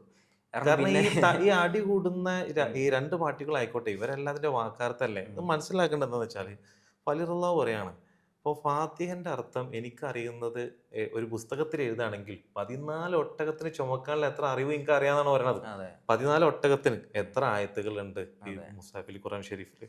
അപ്പൊ ഇതെല്ലാം പേപ്പറിൽ എഴുതാന്ന് പറഞ്ഞാൽ ഇത്രയും അറിവുകൾ ഇനിയിപ്പോൾ നമ്മൾ ഏതൊരു പണ്ഡിതനായിക്കോട്ടെ, ഇനി എതിരിടുന്ന ആളുകൾ, പഠിച്ചവരായിക്കോട്ടെ, സാധാരണക്കാരനായിക്കോട്ടെ, അവർക്ക് ഇതിനെ കുറിച്ചുള്ള അറിവുകൾ അവർക്കത് എത്രത്തോളം എഴുതാൻ പറ്റും. മേ ബി ഇവർക്ക് അതിന്റെ ഏത് കോണ്ടെക്സ്റ്റാണ് ഈ ആയത്ത് വന്നത്, ഓരോരോ കേസുകൾ എഴുതാൻ പറ്റുമായിരിക്കും. എന്നാലും ഇതിനുള്ളിൽ കിടക്കുന്ന അറിവുകൾ അവർക്ക് ലഭ്യമാവോ? അപ്പോൾ അത് ഷെയ്ഖ് പറയും പോലെ 70,000 അർത്ഥം ഉണ്ടാവും ഒരു ആയത്തിന് തന്നെ. നമുക്കത് പിന്നെ നിങ്ങൾ പറഞ്ഞപ്പോൾ അലി കറമുള്ള നിങ്ങൾ പറഞ്ഞ വേറൊരു വിഷയമാണ്. ഖുർആൻ മൊത്തം ഫാത്തിഹയിലുണ്ട്. ആ ഫാത്തിഹ മൊത്തം എന്തിലുണ്ട്? ആ ബിസ്മില്ലാഹി റഹ്മാൻ റഹീമിലുണ്ട്. ആ ബിസ്മില്ലാഹി റഹ്മാൻ റഹീം മൊത്തം ആ ബായിലുണ്ട്. ആ ബാ എന്തിലുണ്ട്? ആ പുള്ളിയിലുണ്ട്. ആ പുള്ളി ഞാനാണെന്നും ഇപ്പൊ പറഞ്ഞിട്ടുണ്ട്. അപ്പൊ എന്താ, അങ്ങനെ ഒരാളില്ലെങ്കിൽ ഇത് പോവില്ല. അതാണ് അലി കറമുള്ളതങ്ങൾ തന്നെ പറഞ്ഞ വേറൊരു വിഷയം. ഈ കുന്തത്തിന്റെ മുകളിൽ ഖുർആൻ കുത്തി വെച്ചിട്ട് വന്നിട്ട് ഖുർആൻ സത്യം പറയുന്ന പറഞ്ഞപ്പോ അലി കറമുള്ളതങ്ങൾ പറയുന്നുണ്ട്, ഞാനാടാ ജീവിക്കുന്നത്. അത് സ്വഹാബികൾ അംഗീകരിക്കുകയും ചെയ്തു. സ്വഹാബത്തിന്റെ കാലഘട്ടത്തെ മുആവിയന്റെ ആ ഭരണ സമയത്തുള്ള കാലഘട്ടമാണ്. അപ്പൊ മുആവിയന്റെ ആളുകൾ വന്നിട്ട് ഇതേപോലെ ഓലകളിലും സാധനങ്ങളുമായിട്ട് എഴുതി ഫുള്ള ആയത്തുകൾ എഴുതി ഒരു കുന്തത്തിന് മുകളിൽ കുത്തിയിട്ട് ഈ ഖുർആൻ വെച്ച് വിധി പറയാം, ഈ ഒരു തർക്കം തീർക്കാൻ ഈ ഖുർആൻ വെച്ച് വിധി പറയാം എന്ന് പറഞ്ഞ സമയത്ത് അപ്പൊ അല്ലല്ലാഹ് കടന്നു വരാണ്. അത് സംസാരിക്കാത്ത ഖുർആനാണ്, ജീവിച്ചിരിക്കുന്ന ഖുർആൻ. ഞാനുണ്ട് ഇവിടെ, ഞാൻ പറയാ വിധി. അവരത് കേൾക്കുകയും ചെയ്തു. അപ്പൊ അന്നത്തെ സ്വഹാബത്തിന് ഏത് വ്യത്യസ്ത അഭിപ്രായമുള്ള ആളുകളാണെങ്കിൽ പോലും അവർ അംഗീകരിക്കുന്നുണ്ട്, ഖുർആൻ എന്ന് പറഞ്ഞാൽ ജീവിച്ചിരിക്കുന്ന ഖുർആനാണ്, അത് റസൂലുള്ളാഹിയാണ്. അതിൽ നിന്ന് മാറിയിട്ട് അതിൽ നിന്ന് പകർന്ന് വന്നിട്ടുള്ള ഖുർആനുകൾ മാത്രമേ ജീവിച്ചിരിക്കുന്ന ഖുർആനുകളായി ലോകത്ത് എന്നും നിലനിൽക്കുന്നുള്ളത് എത്ര വ്യത്യസ്ത അഭിപ്രായമുള്ള ആളുകൾ അന്നുണ്ടെങ്കിൽ പോലും അവർക്ക് മനസ്സിലായിട്ടുണ്ട്. കാലങ്ങൾ കടന്നു പോയപ്പോൾ നമ്മൾ മനസ്സിലാക്കാൻ എന്ത്, ലിഖിതമായിട്ടുള്ള എഴുത്തുകെട്ടുകൾ മാത്രമാണ് ഖുർആൻ. ജീവിച്ചിരിക്കുന്ന ഖുർആനാണ് ഖുർആൻ എന്ന് മനസ്സിലാക്കി കഴിഞ്ഞാൽ നേരത്തെ പറഞ്ഞ പോലെ ദീനിന്റെ അടിസ്ഥാനവും ഖുർആനും ഈ പറഞ്ഞുള്ള ഹദീസുകളാണ് എന്ന് പറഞ്ഞെങ്കിൽ പോലും നമ്മൾ പെർസെപ്ഷൻ മാറിയിട്ടുണ്ടാവും. ഖുർആൻ എന്ന വിഷയം എന്താണ്? ജീവിച്ചിരിക്കുന്ന പുസ്തകങ്ങളാണ്. അതിലൂടെ സ്വാബീയങ്ങൾ താബിതാബിയങ്ങളൂടെ കടന്ന് ഇന്ന് ജീവിച്ചിരിക്കുന്ന മശായിഖ്മാരാണ്, ഔലിയാക്കളാണ്. അവരോട് മാത്രമേ ഖുർആൻ കിട്ടുള്ളൂ. അല്ലെങ്കിലും ഇപ്പൊ നോർമൽ ഒരു കോമൺ സെൻസിൽ ആലോചിക്കാൻ ഇത്രയും ആയത്തുകളുള്ള ഈ ഖുർആനില് ഇപ്പൊ വെർബലി പലർലാവ് പറഞ്ഞല്ലോ എന്ത് ഇത്രയും അറിവുകൾ എനിക്ക് അറിയാമെന്നുള്ളത്. ഇത് വെർബലി റസൂലുള്ളാഹി അങ്ങനെ പറഞ്ഞു കൊടുക്കുക എന്നുള്ളത് പ്രാക്ടിക്കലി പോസിബിൾ ആണോ? എത്ര ആയത്തുകൾ ഇതിന്റെ അകത്തുണ്ട്? 23 വർഷമാണ് നുബുവത്തിന്റെ കാലഘട്ടം അല്ലെ. 40-ാം വർഷം തൊട്ടിട്ട് 12-ാം വർഷത്തായാലും മിറാജ് പോയിന്റ് ശേഷം നിസ്കാരം, നോമ്പ്, ഹജ്ജ്, സക്കാത്ത് കാര്യങ്ങളൊക്കെ വന്നിട്ടുള്ളൂ. ആദ്യത്തെ 12 വർഷം 11 വർഷമാണെങ്കിലും ഈ ഷഹാദ് കലിമ മാത്രമാണ് പറഞ്ഞിട്ടുള്ളത്. ഇതിനിടയിൽ യുദ്ധം ചെയ്തിട്ടുണ്ട്. ഇതിനിടയിൽ പല പല ട്രാൻസ്ഫോർമേഷൻസും കാര്യങ്ങളും ഈ 23 വർഷം നുബുവത്ത് കാലഘട്ടത്തിൽ നടന്നിട്ടുണ്ട്. ഇതിന്റെ ഇടയിൽ ഇത്രയും ആയത്തുകളുടെ അർത്ഥം വാക്കാർത്ഥം പോലെ ഇങ്ങനെ പറഞ്ഞാണ് വേറൊരാളിലേക്ക് ഖുർആൻ കൈമാറുന്നത് എന്ന് പറഞ്ഞാൽ പ്രാക്ടിക്കലി പോസിബിൾ ആണോ? കോമൺ സെൻസിന് നമുക്കത് കോംപ്രിഹെൻഡ് ചെയ്യാൻ പറ്റുമോ? അപ്പൊ അതല്ല, എനിക്ക് ഇതിന്റെ എത്ര അറിവ് അറിയാം എന്നുള്ള സത്യമാണല്ലോ. കാരണം റസൂൽ തന്നെ പറഞ്ഞത് എന്ത്, ഞാൻ അറിവിന്റെ നഗരമാണെങ്കിൽ അതിലേക്കുള്ള കവാടമാണ് അലി. ആർക്കൊക്കെ ഞാൻ മൗലയാണ് അവർക്ക് അലിയും മൗലയാണ് എന്ന് പറഞ്ഞെങ്കിൽ അത്രയും വെരിഫൈഡ് ആയ സാങ്ഷൻ ആയിട്ടുള്ള അറിവിന്റെ ഒരാളാണെന്ന് പറഞ്ഞിട്ടുണ്ട്. ഖൈബർ യുദ്ധത്തിലാണെങ്കിലും എന്താണ്, അള്ളാഹുവിനും എനിക്കും ഇഷ്ടമുള്ള ഒരാളാണ് അടുത്ത് വരിക എന്ന് പറഞ്ഞാൽ കടന്നു വരുന്ന അല്ലാഹുവാണ്. ഇത് പറയുമ്പോ ഷിയാവാദാന്ന് വിചാരിക്കണ്ട. ഈ എല്ലാവർക്കും ഉള്ളൊരു പ്രശ്നം അതാണ്. പിന്നെ ഷാഫി ഇമാം പറഞ്ഞ പോലെ, അതായത് അഹ്ലു ബൈത്തിനെ സ്നേഹിക്കുന്നോണ്ട് നിങ്ങൾ എന്നെ റാഫിദ് എന്ന് വിളിക്കുകയാണെങ്കിൽ ഞാനാണ് ഏറ്റവും വലിയ റാഫിദ് എന്നാണ് വിചാരിച്ചാൽ മതി. അതെ, കാരണം അല്ല ആളുകൾക്കുള്ള അഹ്ലു വേറെ ബൈത്ത് പെർസെപ്ഷൻ ഇല്ലെങ്കിൽ ആണ്. ഇതൊന്നും ഇല്ലല്ലോ. അതെ, ഈ പറഞ്ഞിട്ടുള്ള വിഷയങ്ങൾ മനസ്സിലാക്കുമ്പോൾ നമ്മൾ ഓരോ ക്യാരക്ടർ അലിറുല്ലാന്ന് പറഞ്ഞ അപ്പൊ ഷിയായി, വേറെ എന്തെങ്കിലും പറഞ്ഞു അപ്പൊ വേറെ, ഏത് സെക്ടറിൽ ഇപ്പൊ നമ്മൾ സംസാരിക്കുമ്പോൾ നമ്മൾ എവിടെ അത് പൊസിഷൻ ചെയ്യാൻ പറ്റും എന്നുള്ളതായിരിക്കും മനുഷ്യൻ ആദ്യം ചിന്തിക്കുക, എന്നിട്ടാണ് അത് വിലയിരുത്തുക. അപ്പൊ അത് നമുക്ക് തൽക്കാലം ഈ കാണുന്ന ആളുകളോട് എന്ത് പറയാ, തൽക്കാലം ഒന്ന് മാറ്റിവെക്കുക, നിങ്ങൾ വിഷയത്തിലേക്ക് ഇറക്കി. അപ്പൊ അങ്ങനെ ഒരാള്, അങ്ങനെ ഒരു വിഷയം, ഈ പറഞ്ഞ ഖുറാനിന്റെ യാഥാർത്ഥ്യങ്ങൾ മൊത്തം വെർബലി പറഞ്ഞു കൊടുക്കുക എന്നുള്ളത് പ്രാക്ടിക്കലി ഇമ്പോസിബിൾ ആണ്. അത് നമുക്ക് കോമൺ സെൻസ് നമുക്ക് ചിന്തിക്കാൻ പോലും പറ്റില്ല. അങ്ങനെയാണെന്നുണ്ടെങ്കിൽ റസൂലുള്ള പറഞ്ഞല്ലോ, ഞാൻ ഖുറാനും എന്റെ തിരിച്ചറിയും അവിടെ ഇട്ട് പോയിട്ടുണ്ട് എന്നുള്ളത്. അങ്ങനെയാണെങ്കിൽ ഈ ഖുറാൻ എങ്ങനെ ഇട്ട് പോയിട്ടുണ്ടാവാം? ഈ ഖുറാൻ റസൂലുള്ളാഹി ഇവിടുന്ന് വഫാത്താവുന്ന സമയത്ത് ലിഖിതമായിട്ടുള്ള ഒരു മുസാഫ് അവിടെ എഴുതിയിട്ടില്ലല്ലോ. അപ്പൊ പിന്നെ ഇത് ഇട്ട് പോയി സത്യമല്ലേ? അപ്പൊ ജീവിച്ചിരിക്കുന്ന ഖുർആൻ ആയിട്ടുള്ള ഒരു വ്യക്തി, ഒരാളില്ലാത്ത പക്ഷം ഇവിടെ ദീന്റെ തുടർച്ച ഉണ്ട് നമുക്ക് പറയാൻ പറ്റുമോ? അള്ളാഹു നീതിമാനല്ലേ? അവസാന കാലഘട്ടം വരെ എന്തുണ്ട്, ഈ ദീൻ ഇവിടെ നിലനിൽക്കുന്നില്ലേ? അങ്ങനെ ഒരാളില്ലാന്നുണ്ടെങ്കിൽ ഇതെല്ലാം പോയിട്ടുണ്ടാവും. അപ്പൊ അവര് മുഹമ്മദ് റസൂലുള്ളാഹി സ്വല്ലല്ലാഹു അലൈഹി വസല്ലം സയ്യിദിന അവരുകളും, അതേപോലെ ഈ സയ്യിദിന അലി കറമല്ലാഹു വജ്ഹും, അതേപോലെ സയ്യിദ ഫാത്തിമ റളിയല്ലാഹു അൻഹ, സയ്യിദിന ഹസൻ റളിയല്ലാഹു, സയ്യിദിന ഹുസൈൻ റളിയല്ലാഹു, ഈ അഹ്ലു ബൈത്ത് ആണ് ഇവിടെ ഇതിനെ കൊണ്ടുവരുന്നത്, കൊണ്ട് നടക്കുന്നത്. അല്ലെങ്കിൽ ആ റസൂൽ സല്ലല്ലാഹു അലൈഹി വസല്ലം ആ പുതപ്പിട്ട് മൂടിയവരാണ് ഇതിനെ കൊണ്ടുപോകുന്നത് എന്ന് പറയുമ്പോൾ അവരിലല്ലാതെ ഈ ഇൽമ ഉണ്ടാവില്ല. അപ്പൊ അവരിൽ നിന്ന് തന്നെ ഈ ഇൽമ കിട്ടണം. അവരിൽ നിന്ന് ഈ ഇൽമ കിട്ടണമെങ്കിൽ ആദ്യം നമുക്ക് അലി റളിയല്ലാഹു തങ്ങൾ എന്ന് പറയുന്ന ആ ഗേറ്റ് കടക്കണം. ആ ഗേറ്റ് കടക്കണമെങ്കിൽ അതിനൊരു ചാവി ഉണ്ടാവും. അപ്പൊ ഈ ഗേറ്റ് കടന്നാലേ ആ റസൂൽ സല്ലല്ലാഹു അലൈഹി വസല്ലമയിലേക്ക് നമ്മൾ എത്തുള്ളൂ. അപ്പൊ ഇതിനൊക്കെ എന്ത് വേണം? ഒരു ഷെയ്ഖ് വേണം. നിങ്ങൾക്ക് അഹ്ലു ബൈത്ത് ആരാണെന്ന് പരിചയപ്പെടുത്തി തരാൻ ഷെയ്ഖ് വേണം. നിങ്ങൾക്ക് ആ ഗേറ്റ് ഏതാന്ന് അറിയണമെങ്കിലും ഷെയ്ഖ് വേണം. ചാവി എന്താന്ന് അറിയണമെങ്കിലും ഷെയ്ഖ് വേണം. നഗരം എന്താന്ന് അറിയണമെങ്കിലും ഷെയ്ഖ് വേണം. എന്തറിയണമെങ്കിലും ഷെയ്ഖ് വേണം. ഇങ്ങനൊക്കെ അറിഞ്ഞാൽ നിങ്ങൾ ആരാണെന്ന് അറിയും. നിങ്ങൾ എന്താണെന്ന് അറിഞ്ഞാൽ നിങ്ങൾ അള്ളാഹുവിനെ അറിയും. നിങ്ങൾ അള്ളാഹുവിനെ അറിഞ്ഞാൽ നിങ്ങൾ മുഹമ്മദ് റസൂലുള്ളാഹി സ്വല്ലല്ലാഹു അലൈഹി വസല്ലം എന്ന് പറയുന്ന നമുക്ക് ഇതുവരെ മനസ്സിലാവാത്ത മഹാൻ എന്താണ് എന്ന് നമുക്ക് മനസ്സിലാവും. അതൊരു മനുഷ്യൻ എന്ന് പറഞ്ഞിട്ട് നമുക്ക് തള്ളിക്കളയാൻ പറ്റില്ലല്ലോ. അത് അതിലപ്പുറമുള്ള ഒരു വിഷയമാണല്ലോ. കാരണം മുഹമ്മദ് റസൂലുള്ളാഹി സ്വല്ലല്ലാഹു അലൈഹി വസല്ലം എന്ന് പറയുന്നത് ഒരു ശരീരമല്ല. അതായത് മദീനത്ത് റസൂൽ സ്വല്ലല്ലാഹു അലൈഹി വസല്ലമയെ ഖബറടക്കി എന്നുണ്ടെങ്കിലും ആ മുഹമ്മദ് റസൂലുള്ളാഹി സ്വല്ലല്ലാഹു അലൈഹി വസല്ലം എന്ന് പറയുന്നത് ആ ഖബറിന്റെ ഉള്ളിൽ കിടക്കുന്നവരല്ലല്ലോ. ആ യാഥാർത്ഥ്യമാണല്ലോ. ആ യാഥാർത്ഥ്യം മശായിഖന്മാരിലൂടെ തിരിച്ചു വന്നുകൊണ്ടിരിക്കുകയാണല്ലോ. അപ്പോൾ ഈ നിങ്ങളുടെ പണി എന്താണെന്ന് പറഞ്ഞാൽ റസൂൽ സല്ലല്ലാഹു അലൈഹി വസല്ലം പറഞ്ഞ പോലെ ആ അറിവിന് വേണ്ടി നിങ്ങൾ ഏതറ്റം വരെ പോകണമെങ്കിലും പോകണം. അതിൻ്റെ കൃത്യമായ ഒരു ഹദീസ് ഉണ്ട്, ഞാൻ ഓർക്കുന്നില്ല. അപ്പോൾ ഈ ഒരു വിഷയത്തെ തേടി നിങ്ങൾ എവിടം വരെ പോകണമെങ്കിലും നിങ്ങളത് പോകണം. ആ ഷെയ്ഖിനെ നിങ്ങൾക്ക് കിട്ടൽ നിർബന്ധം. ആ ഷെയ്ഖിനെ നിങ്ങൾക്ക് കിട്ടിക്കഴിഞ്ഞ് ആ ഷെയ്ഖിൽ നിന്ന് അഷ്ഹദു അൻ ലാ ഇലാഹ ഇല്ലല്ലാഹു അഷ്ഹദു അന്ന മുഹമ്മദ് റസൂലുള്ളാഹ് എന്ന് പറയുന്ന ഷഹാദത്ത് ആ കാമിലായ ഷെയ്ഖ് നിങ്ങൾക്ക് എത്തിച്ചു തരാത്തിടത്തോളം, അല്ലെങ്കിൽ നിങ്ങൾക്ക് ഷാഹിദാക്കി തരാത്തിടത്തോളം നിങ്ങളൊരു മുസ്ലിം ആവുന്നില്ല, നിങ്ങളൊരു മുഅ്മിനും ആവുന്നില്ല. അതാണ് സത്യം. ഈ സത്യം നമ്മൾ എവിടെ പോയിട്ടാണെങ്കിലും നമ്മൾ വിളിച്ചു പറയണം. അത് ഏത് പണ്ഡിതന്മാരെ മുമ്പിലാണെങ്കിലും നമ്മൾ വിളിച്ചു പറയണം. അതിനെന്ത് നേരിടേണ്ടി വന്നാലും നമ്മൾ നേരിടണം. കാരണം നമ്മുടെ വല്യപ്പാര്, നമ്മളെ മശായിഖന്മാര് റസൂൽ സല്ലല്ലാഹു അലൈഹി വസല്ലം നമുക്ക് പഠിപ്പിച്ചു തന്ന ഇതാണ്. അപ്പോൾ റസൂൽ സല്ലല്ലാഹു അലൈഹി വസല്ലം ഈ പണി നമ്മളെ ഏൽപ്പിച്ചിട്ടുണ്ടെങ്കിൽ നമ്മളിത് ചെയ്യാതെ നമ്മൾ വലിയ മുസൽമാന്മാരാണെന്ന് പറഞ്ഞ് നടന്നിട്ട് എന്താ കാര്യം? എന്താണ് നമ്മളെന്ന് തിരിച്ചറിയുന്ന ഒരു പണിയിലേക്ക് നമ്മൾ കടക്കേണ്ട സമയം അതിക്രമിച്ചു. കാരണം വീണ്ടും നിങ്ങൾ നേരത്തെ പറഞ്ഞാൽ നമ്മൾ എന്തൊക്കെയോ ഇങ്ങനെ മനസ്സിൽ നമുക്ക് തോന്നിപ്പോകും. കാരണം ഇത് അവസാന സമയങ്ങളിലേക്കാണോ ഇത് എത്തുന്നത്? അപ്പം എന്താ വെച്ചാൽ റസൂൽ സല്ലല്ലാഹു അലൈഹി വസല്ലം അന്ന് പറഞ്ഞിട്ടുണ്ട് ഖിയാമത്ത് നാൾ അടുത്തു എന്ന്. റസൂൽ സല്ലല്ലാഹു അലൈഹി വസല്ലമിന്റെ വരവ് തന്നെ ഖിയാമത്ത് നാളിന്റെ ഒരു അടയാളമാണ്. അപ്പോൾ നമ്മൾ എന്താണ് നമ്മളിപ്പോൾ ഉണ്ടാക്കി വെച്ചത്? നമ്മളതിൽ എന്തുണ്ട്? നമുക്ക് ഇവിടുന്ന് പോകാൻ നമ്മളെ കയ്യിൽ എന്തുണ്ട്? ഏറ്റവും ചുരുങ്ങിയത്, അതായത് നിങ്ങൾക്കിപ്പോൾ അറിയാത്തൊരു സ്ഥലത്തേക്ക് പോകണം. നിങ്ങൾക്കൊരു മറ്റേ GPS ഒരു ലൊക്കേഷൻ അടിച്ചിട്ട് നിങ്ങൾ വേണം. അതില്ലാതെ നിങ്ങളൊരു സ്ഥലത്ത് എത്തിയാൽ നിങ്ങൾക്ക് തന്നെ മനസ്സിലാവില്ല ഞാൻ ഇപ്പോൾ ഇവിടെ ഉള്ളത്, ഞാൻ ആരാ, ഞാൻ എന്താ ചെയ്യുന്നത്. ഒരു ആൽഷിമേഴ്സ് പിടിച്ചൊരു പേഷ്യൻറ്റിൻ്റെ ഒരു അവസ്ഥയിൽ പോകും. എന്താ ചെയ്യേണ്ടതെന്ന് അറിയാതെ ഒരു സ്ഥലത്ത് നിന്നിട്ട് കരയേണ്ട അവസ്ഥ ആവും. അപ്പം നമുക്കൊരു വഴികാട്ടി ഉണ്ടെങ്കിൽ നമ്മൾ അതിൽ രക്ഷപ്പെടും. ആ വഴികാട്ടി വേണമെന്നുള്ളത് നിർബന്ധമാണ്. ആ വഴികാട്ടികൾ ഇവിടെ ധാരാളമായിട്ടുണ്ട്. അതിലിനി ഏത് സംഘടനക്കാരോ ഏത് പണ്ഡിതന്മാരോ അതില്ല എന്ന് പറഞ്ഞാൽ നിങ്ങൾ പോയിട്ട് ഓരോ രണ്ടെണ്ണം പൊട്ടിക്ക്. എന്നിട്ട് നിങ്ങൾ എന്താക്കി ഓരോയും കൂട്ടി എന്നിട്ട് ആ ഷെയ്ഖിൻ്റെ അടുത്തേക്ക് പോയി. കാരണം എന്താണെന്ന് വെച്ചാൽ അങ്ങനെ നമുക്ക് ഒരാളെ രക്ഷിക്കുക എന്നുള്ളത് നമ്മളെ ജോലി. അപ്പൊ നിങ്ങൾക്ക് ആദ്യം മനസ്സിലാവണം നിങ്ങൾക്ക് ഒരു ഷെയ്ഖ് വേണമെന്ന്. നിങ്ങൾ ആ ഷെയ്ഖിനെ സ്വീകരിച്ച് നിങ്ങൾ ആ കെലിമ ഷാഹിദായി കഴിഞ്ഞാൽ നിങ്ങളെ ഉസ്താദന്മാരെല്ലാരെയും കൂട്ടിയിട്ട് ആ ഷെയ്ഖിന്റെ അടുത്തേക്ക് പോയി, എന്നിട്ട് എല്ലാരെയും രക്ഷിക്കുക, എന്നിട്ട് എല്ലാവർക്കും ആ ഒരു സന്തോഷത്തെ നിങ്ങൾ എത്തിച്ചു കൊടുക്കുക എന്നുള്ളതാണ് നിങ്ങളെ ജോലി, അല്ലേ?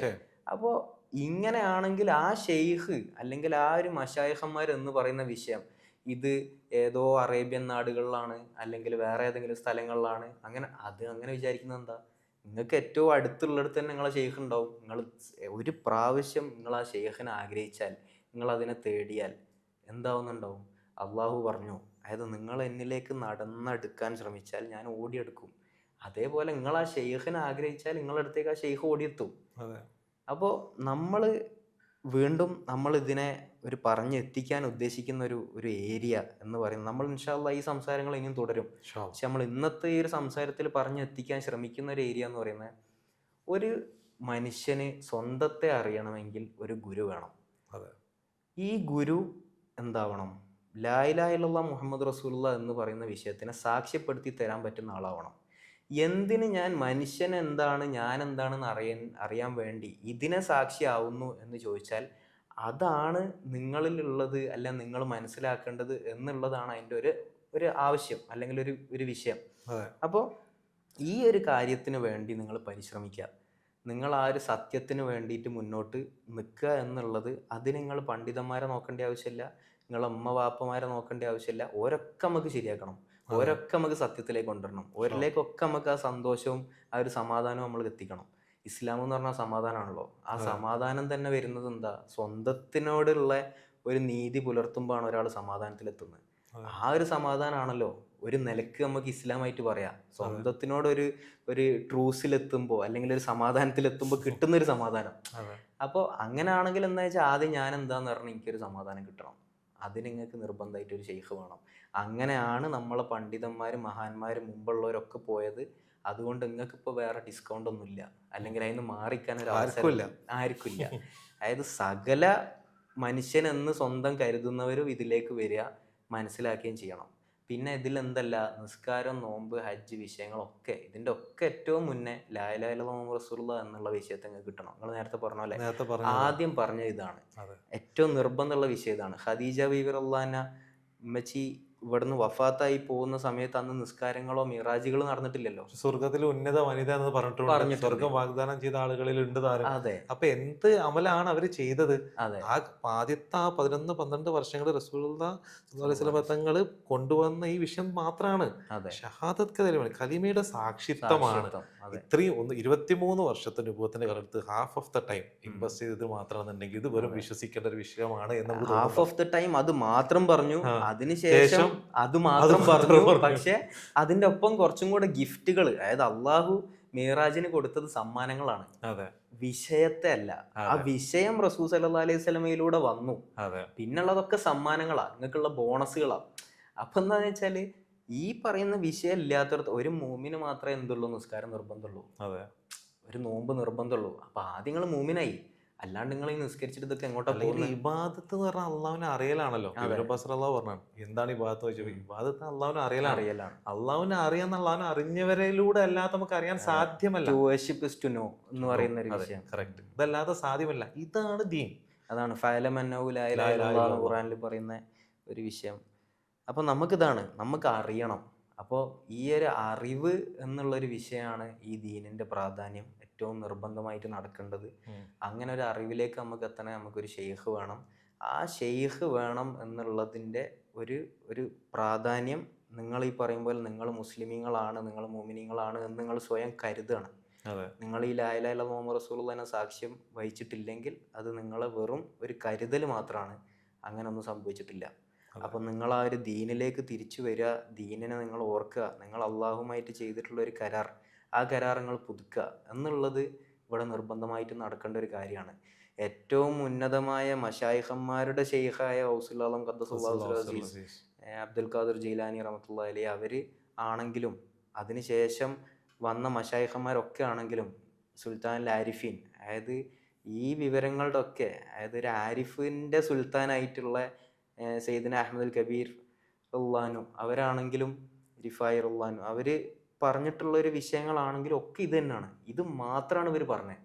ഇവര് ജീവിച്ചതും നടന്നതും കുടിച്ചതും ഒക്കെ എല്ലാം ഇതിനു വേണ്ടിയാ. ഇതല്ലാതെ ഒന്നും ആരും പറഞ്ഞിട്ടില്ല. പറഞ്ഞിട്ടില്ല. സത്യത്തിലേക്ക് ഇതിലൂടെ അല്ലാതെ ആരാ അവിടെ വിളിച്ചിട്ടുള്ളത്? അതെ. അത് ഈ പറഞ്ഞ മഹാന്മാരായിക്കോട്ടെ, ഇനിയിപ്പോ നമ്മളിപ്പോ ഈ നിസ്കാരക്രമവും കാര്യങ്ങളൊക്കെ മതത്തിന്റെ പണ്ഡിതന്മാരെ അതെ, വെച്ചിട്ടാണല്ലോ, നേരത്തെ പറഞ്ഞ അവർക്ക് പോലെ. പോലും ഷെയ്ഖുമാരുണ്ട്. അതെ. ഇതല്ലാതെ ഈ ഇത്രയും പാണ്ഡിത്യവും ഇത്രയും പുസ്തകങ്ങളും കാര്യങ്ങളൊക്കെ പഠിച്ചിട്ട് അവര് പിന്നീട് എന്താണ് ഇതാണ് സത്യം എന്നല്ലേ പറഞ്ഞിട്ടുള്ളൂ. അതെ. അല്ലെ? നമ്മൾ ഷാഫി മതബിന്റെ ആൾക്കാരാണല്ലേ. ഇപ്പം ഷാഫി ഇമാം ആണെങ്കിൽ പോലും പിന്നീടുള്ള ഹദീസിന്റെ അറിവുകൾ മനസ്സിലാക്കിയിട്ട് അവരുടെ ഷെയ്ഖിന്റെ മക്കാമിൽ അവിടെ പോയി ഇരുന്നിട്ടാണ് ആ അറിവുകൾ നുകർന്നിട്ടുള്ളതെന്നാണ് പറഞ്ഞിട്ടുള്ളത്. ഇതൊക്കെ ചരിത്രത്തിലുള്ളതല്ലേ. അപ്പൊ ഈ പറഞ്ഞിട്ടുള്ള ഒരുപാട് അറിവുകൾ അല്ലെങ്കിൽ ഒരുപാട് ചരിത്രത്തിലേക്ക് നമ്മൾ വെറുതെ റെഫറൻസ് നോക്കിയാൽ തന്നെ നമുക്ക് മനസ്സിലാവും. എന്നും ഇനിയിപ്പോ കേരളത്തിലേക്കാണെങ്കിൽ പോലും ഇവിടെ ഒരു സംഘടന കൊണ്ടുവന്നിട്ടല്ല ഇവിടെ ഇസ്ലാം വന്നിട്ടുള്ളത്. അതെ. ഇവിടെ മാലിബിതാവ് വന്നിട്ട് ശേഷമാണ് നമ്മൾ എന്ത് സംഭവിച്ചിട്ടുള്ളത് ഇവിടെ വന്നിട്ടുള്ളത്. ഇന്ത്യയിലേക്കാണെങ്കിലും ഏത് ലോക രാഷ്ട്രങ്ങളിലേക്ക് ഗരീബ് നവാസ് അവരെത്ര ലക്ഷങ്ങൾക്ക് ഈ ഒരു ദീൻ പകർന്നു കൊടുത്തു. ഇപ്പോഴും അത് ചെയ്തോണ്ടിരിക്കുക. 96 ലക്ഷം എന്നൊക്കെയാണ് അന്നത്തെ ഒരു കണക്ക് പറയുന്നത്. അപ്പോ അവരൊക്കെ കൊണ്ടുവന്നത് ഈ ദീനാണ്. ആ ദീൻ ഇത് മാത്രമാണ്. ഇനി ഏത് പണ്ഡിതൻ വന്നാലും ഏത് സംഘടന വന്നാലും ഇനി പലതും ഉണ്ടല്ലോ ഇവിടെ. ഇവിടെ ഒരുപാട് സംഘടനകളുണ്ട്. സുന്നികൾക്കൊരു സംഘടന ഉണ്ട്. പിന്നെ അതല്ലാതെ വേറെ ജമാഅത്തെ ഇസ്ലാമി എന്ന് പറഞ്ഞിട്ടൊന്നുണ്ട്, മുജാഹിദ്, അങ്ങനെ കുറെ പുതിയ സംഘടനകളും എന്തൊക്കെയോ. അതായത് ഇപ്പൊ ഈ പറയുന്ന വിഷയത്തിൽ തന്നെ ഒരു പിടിച്ച് നടക്കുന്ന ഒരു പുതിയ സംഘടന ഉണ്ട്. ഇവര് നമ്മളെ വിഷയങ്ങളിലൊക്കെ ഒരുപാട് വന്ന് കമന്റ് ഒക്കെ ചെയ്തിരുന്നു. അതായത് അല്ല വിഷയം. അതായത് മാത്രല്ല ഇത് ഇസ്ലാം ദീൻ എന്ന് പറയുന്നത്. അലിഫ്ലാമീം എന്ന് പറയുന്ന ഇതാണ് ദാലിക്കൽ കിതാബ് എന്ന് പറഞ്ഞിട്ട് പറഞ്ഞൊരു വിഷയം. അപ്പൊ അതേപോലെ അപ്പൊ എന്താന്ന് വെച്ചാല് നമ്മളിപ്പോ അവരോട് ചോദിച്ചു, നിങ്ങൾ എന്തിനാണ് ഈ വാശി പിടിക്കുന്നത്? നമുക്ക് അലിഫ്ലാം മീം പിടിച്ചൂടെ? പിന്നെ ആയില്ലേ? അപ്പൊ അതേപോലെ ഒരുപാട് സംഘടനകളും വിഷയങ്ങളൊക്കെ ഉണ്ട്. ആര് ഈ കലിമ ഷഹാദത്തിന് വേണ്ടി നിലകൊള്ളുന്നോ അവരെ നമ്മൾ മുസ്ലിങ്ങളായിട്ടും മോമിനിങ്ങളായിട്ടും അംഗീകരിക്കും. അതല്ലാത്ത ഒരാളെയും നമുക്ക് മുസ്ലിങ്ങളാണെന്ന് പറയാൻ നമുക്ക് പറ്റില്ലല്ലോ. പഴിപ്പിക്കാൻ വേണ്ടി നമ്മളെ ഷെയ്ഖ് പറഞ്ഞ പോലെ, അതായത് എന്തിനാണ് ഈ പഴിപ്പിക്കല്? അതായത് ഈ പഴിപ്പിക്കാൻ വേണ്ടി ആരും നോക്കണ്ട എന്നുള്ള ഒരു രീതിയിലുള്ള താക്കീതുകൾ നമ്മളെ ഷെയ്ഖൊക്കെ പറയാറുണ്ടായിരുന്നു. അപ്പൊ എന്താ വെച്ചാൽ ഈ പണ്ഡിതന്മാര് എന്ന് പറയുന്ന ഒരു വിഷയം അവർ ഈ സത്യത്തിലേക്ക് അവർക്ക് അറിയാം, എന്നാ പിന്നെ അതങ്ങോട്ട് സ്വീകരിക്കാം. ഇപ്പം പറഞ്ഞിട്ടുണ്ടല്ലോ, അവസാന കാലഘട്ടത്ത് എനിക്ക് ദജ്ജാലിനെ പേടിയില്ല, ദജ്ജാൽ നിങ്ങൾ തിരിച്ചറിയും. പക്ഷെ എന്റെ സമുദായത്തിൽ വരുന്ന ചില പണ്ഡിതന്മാരുണ്ട്, അവരാണ് നിങ്ങൾ തിരിച്ചറിയാണ്ടിരിക്കാം. അവരായിരിക്കും പ്രശ്നക്കാര് എന്നുള്ളത് ഹദീസുകൾ വളരെ പ്രകടമാണ്. പള്ളികൾ ഒരുപാട് പള്ളികൾ ഈമാൻ ഉണ്ടാവില്ല. അപ്പൊ ഈമാനാണ് ഒരു മനുഷ്യന് വേണ്ടതെന്നുണ്ടെങ്കിൽ ആണെന്നുണ്ടെങ്കിൽ അവർക്ക് ഒരു മശായിക്കിലൂടെ ഈ കലിമയുടെ സാക്ഷ്യത്തിലൂടെ അല്ലാതെ സാധ്യമല്ല എന്നുള്ളതാണ് ഏറ്റവും അടിസ്ഥാനപരമായിട്ടുള്ള വിഷയം. പിന്നെ ബാക്കിയുള്ള സംസാരം തന്നെ ഉള്ളൂ. ഇതിപ്പോ നമുക്ക് വേണമെങ്കിൽ ഉടനീളം എന്ത് ചെയ്യാം, പല വിഷയങ്ങളെ കുറിച്ചും എടുത്തെടുത്ത് സംസാരിക്കാം. പക്ഷെ നമുക്ക് ആദ്യം അടിസ്ഥാനം പറയണ്ടേ? ഇതാണ് അടിസ്ഥാനം. ഇതുണ്ടെങ്കിലേ വേറെ എന്തുള്ളൂ. ഇതിൽ നിന്നുകൊണ്ട് നമുക്ക് ബാക്കി സംസാരിക്കാം. അപ്പൊ ഓരോ കാര്യങ്ങൾ എന്താവും. നമുക്കിനി വരുന്ന സംസാരങ്ങളിലാണെങ്കിലും നമുക്ക് ഇതിന്റെ കുറച്ചും കൂടെ ഇൻഡെപ്ത് ആയിട്ടുള്ള കാര്യങ്ങൾ വിഷയങ്ങൾ നമുക്ക് സംസാരിച്ചു പോകണം. മശായിഖന്മാര് അതിനുള്ള അറിവുകൾ നമുക്ക് തരണം. അള്ളാഹു മുഹമ്മദ് റസൂലുള്ളാഹി സ്വല്ലല്ലാഹു അലൈഹി വസല്ലം നമുക്ക് അതിന് കൂടെ ഉണ്ടാവണം. ഔസുല്ലാഹ് ഖദ്ദസുല്ലാഹു അസീസ് അല്ലാതെ ആരും ഇതൊന്നും ഇവിടെ തരുന്നില്ല നമുക്ക്. അതിനെക്കൊണ്ട് നമുക്ക് ഇവരെല്ലാവരും നമ്മളെ അവരുടെ നോട്ടം കൊണ്ടല്ലാതെ ഇതൊന്നും ഇവിടെ സംഭവിക്കുന്നില്ല എന്ന് നമ്മൾ ഇവരെ ഒക്കെ ചീത്ത പറയാൻ ശ്രമിക്കുന്ന എല്ലാ സംഘടനക്കാരോടും കൂടിയാണ് പറയുന്നത്. കാരണം നിങ്ങളൊക്കെ എന്ത് പറഞ്ഞാലും ഇവിടുത്തെ ദീനോടെ ഉണ്ടാവും. റസൂൽ സല്ലല്ലാഹു അലൈഹി വസല്ലമന്റെ ദീനല്ലേ, അത് അള്ളാഹു ഇവിടെ കൊണ്ടുവന്ന് വെച്ചല്ലേ. അതിനെക്കൊണ്ട് ഇനി ആരെന്ത് ശ്രമിച്ചാലും അങ്ങനെ ഒരു റൂട്ട് ഇവിടെ ഉണ്ട്. അതെടുക്കേണ്ടവർക്ക് എടുക്കാം, അല്ലാത്തവരെടുക്കണ്ട. നമുക്ക് അള്ളാഹു മതി. നരകത്തിലും ആരെങ്കിലും ഒക്കെ വേണം. ഈ പറഞ്ഞൊരു നരകം ഉണ്ടെങ്കിൽ. അപ്പോൾ ഇൻഷാ അല്ലാഹ് അപ്പൊ നമുക്ക് ഈ സംസാരം ഇവിടെ വെച്ചിട്ട് നമ്മളെ ഷെയ്ഖ് പറയും പോലെ നമ്മൾ ഈ സംസാരം ഇവിടെ വെച്ച് നിർത്തുന്നില്ല, നമ്മളിത് തുടരാൻ ഉദ്ദേശിക്കുന്നുള്ളൂ. അപ്പൊ നമുക്ക് ഇനി അടുത്തതിൽ തുടരാം ഇൻഷാ അല്ലാഹ്.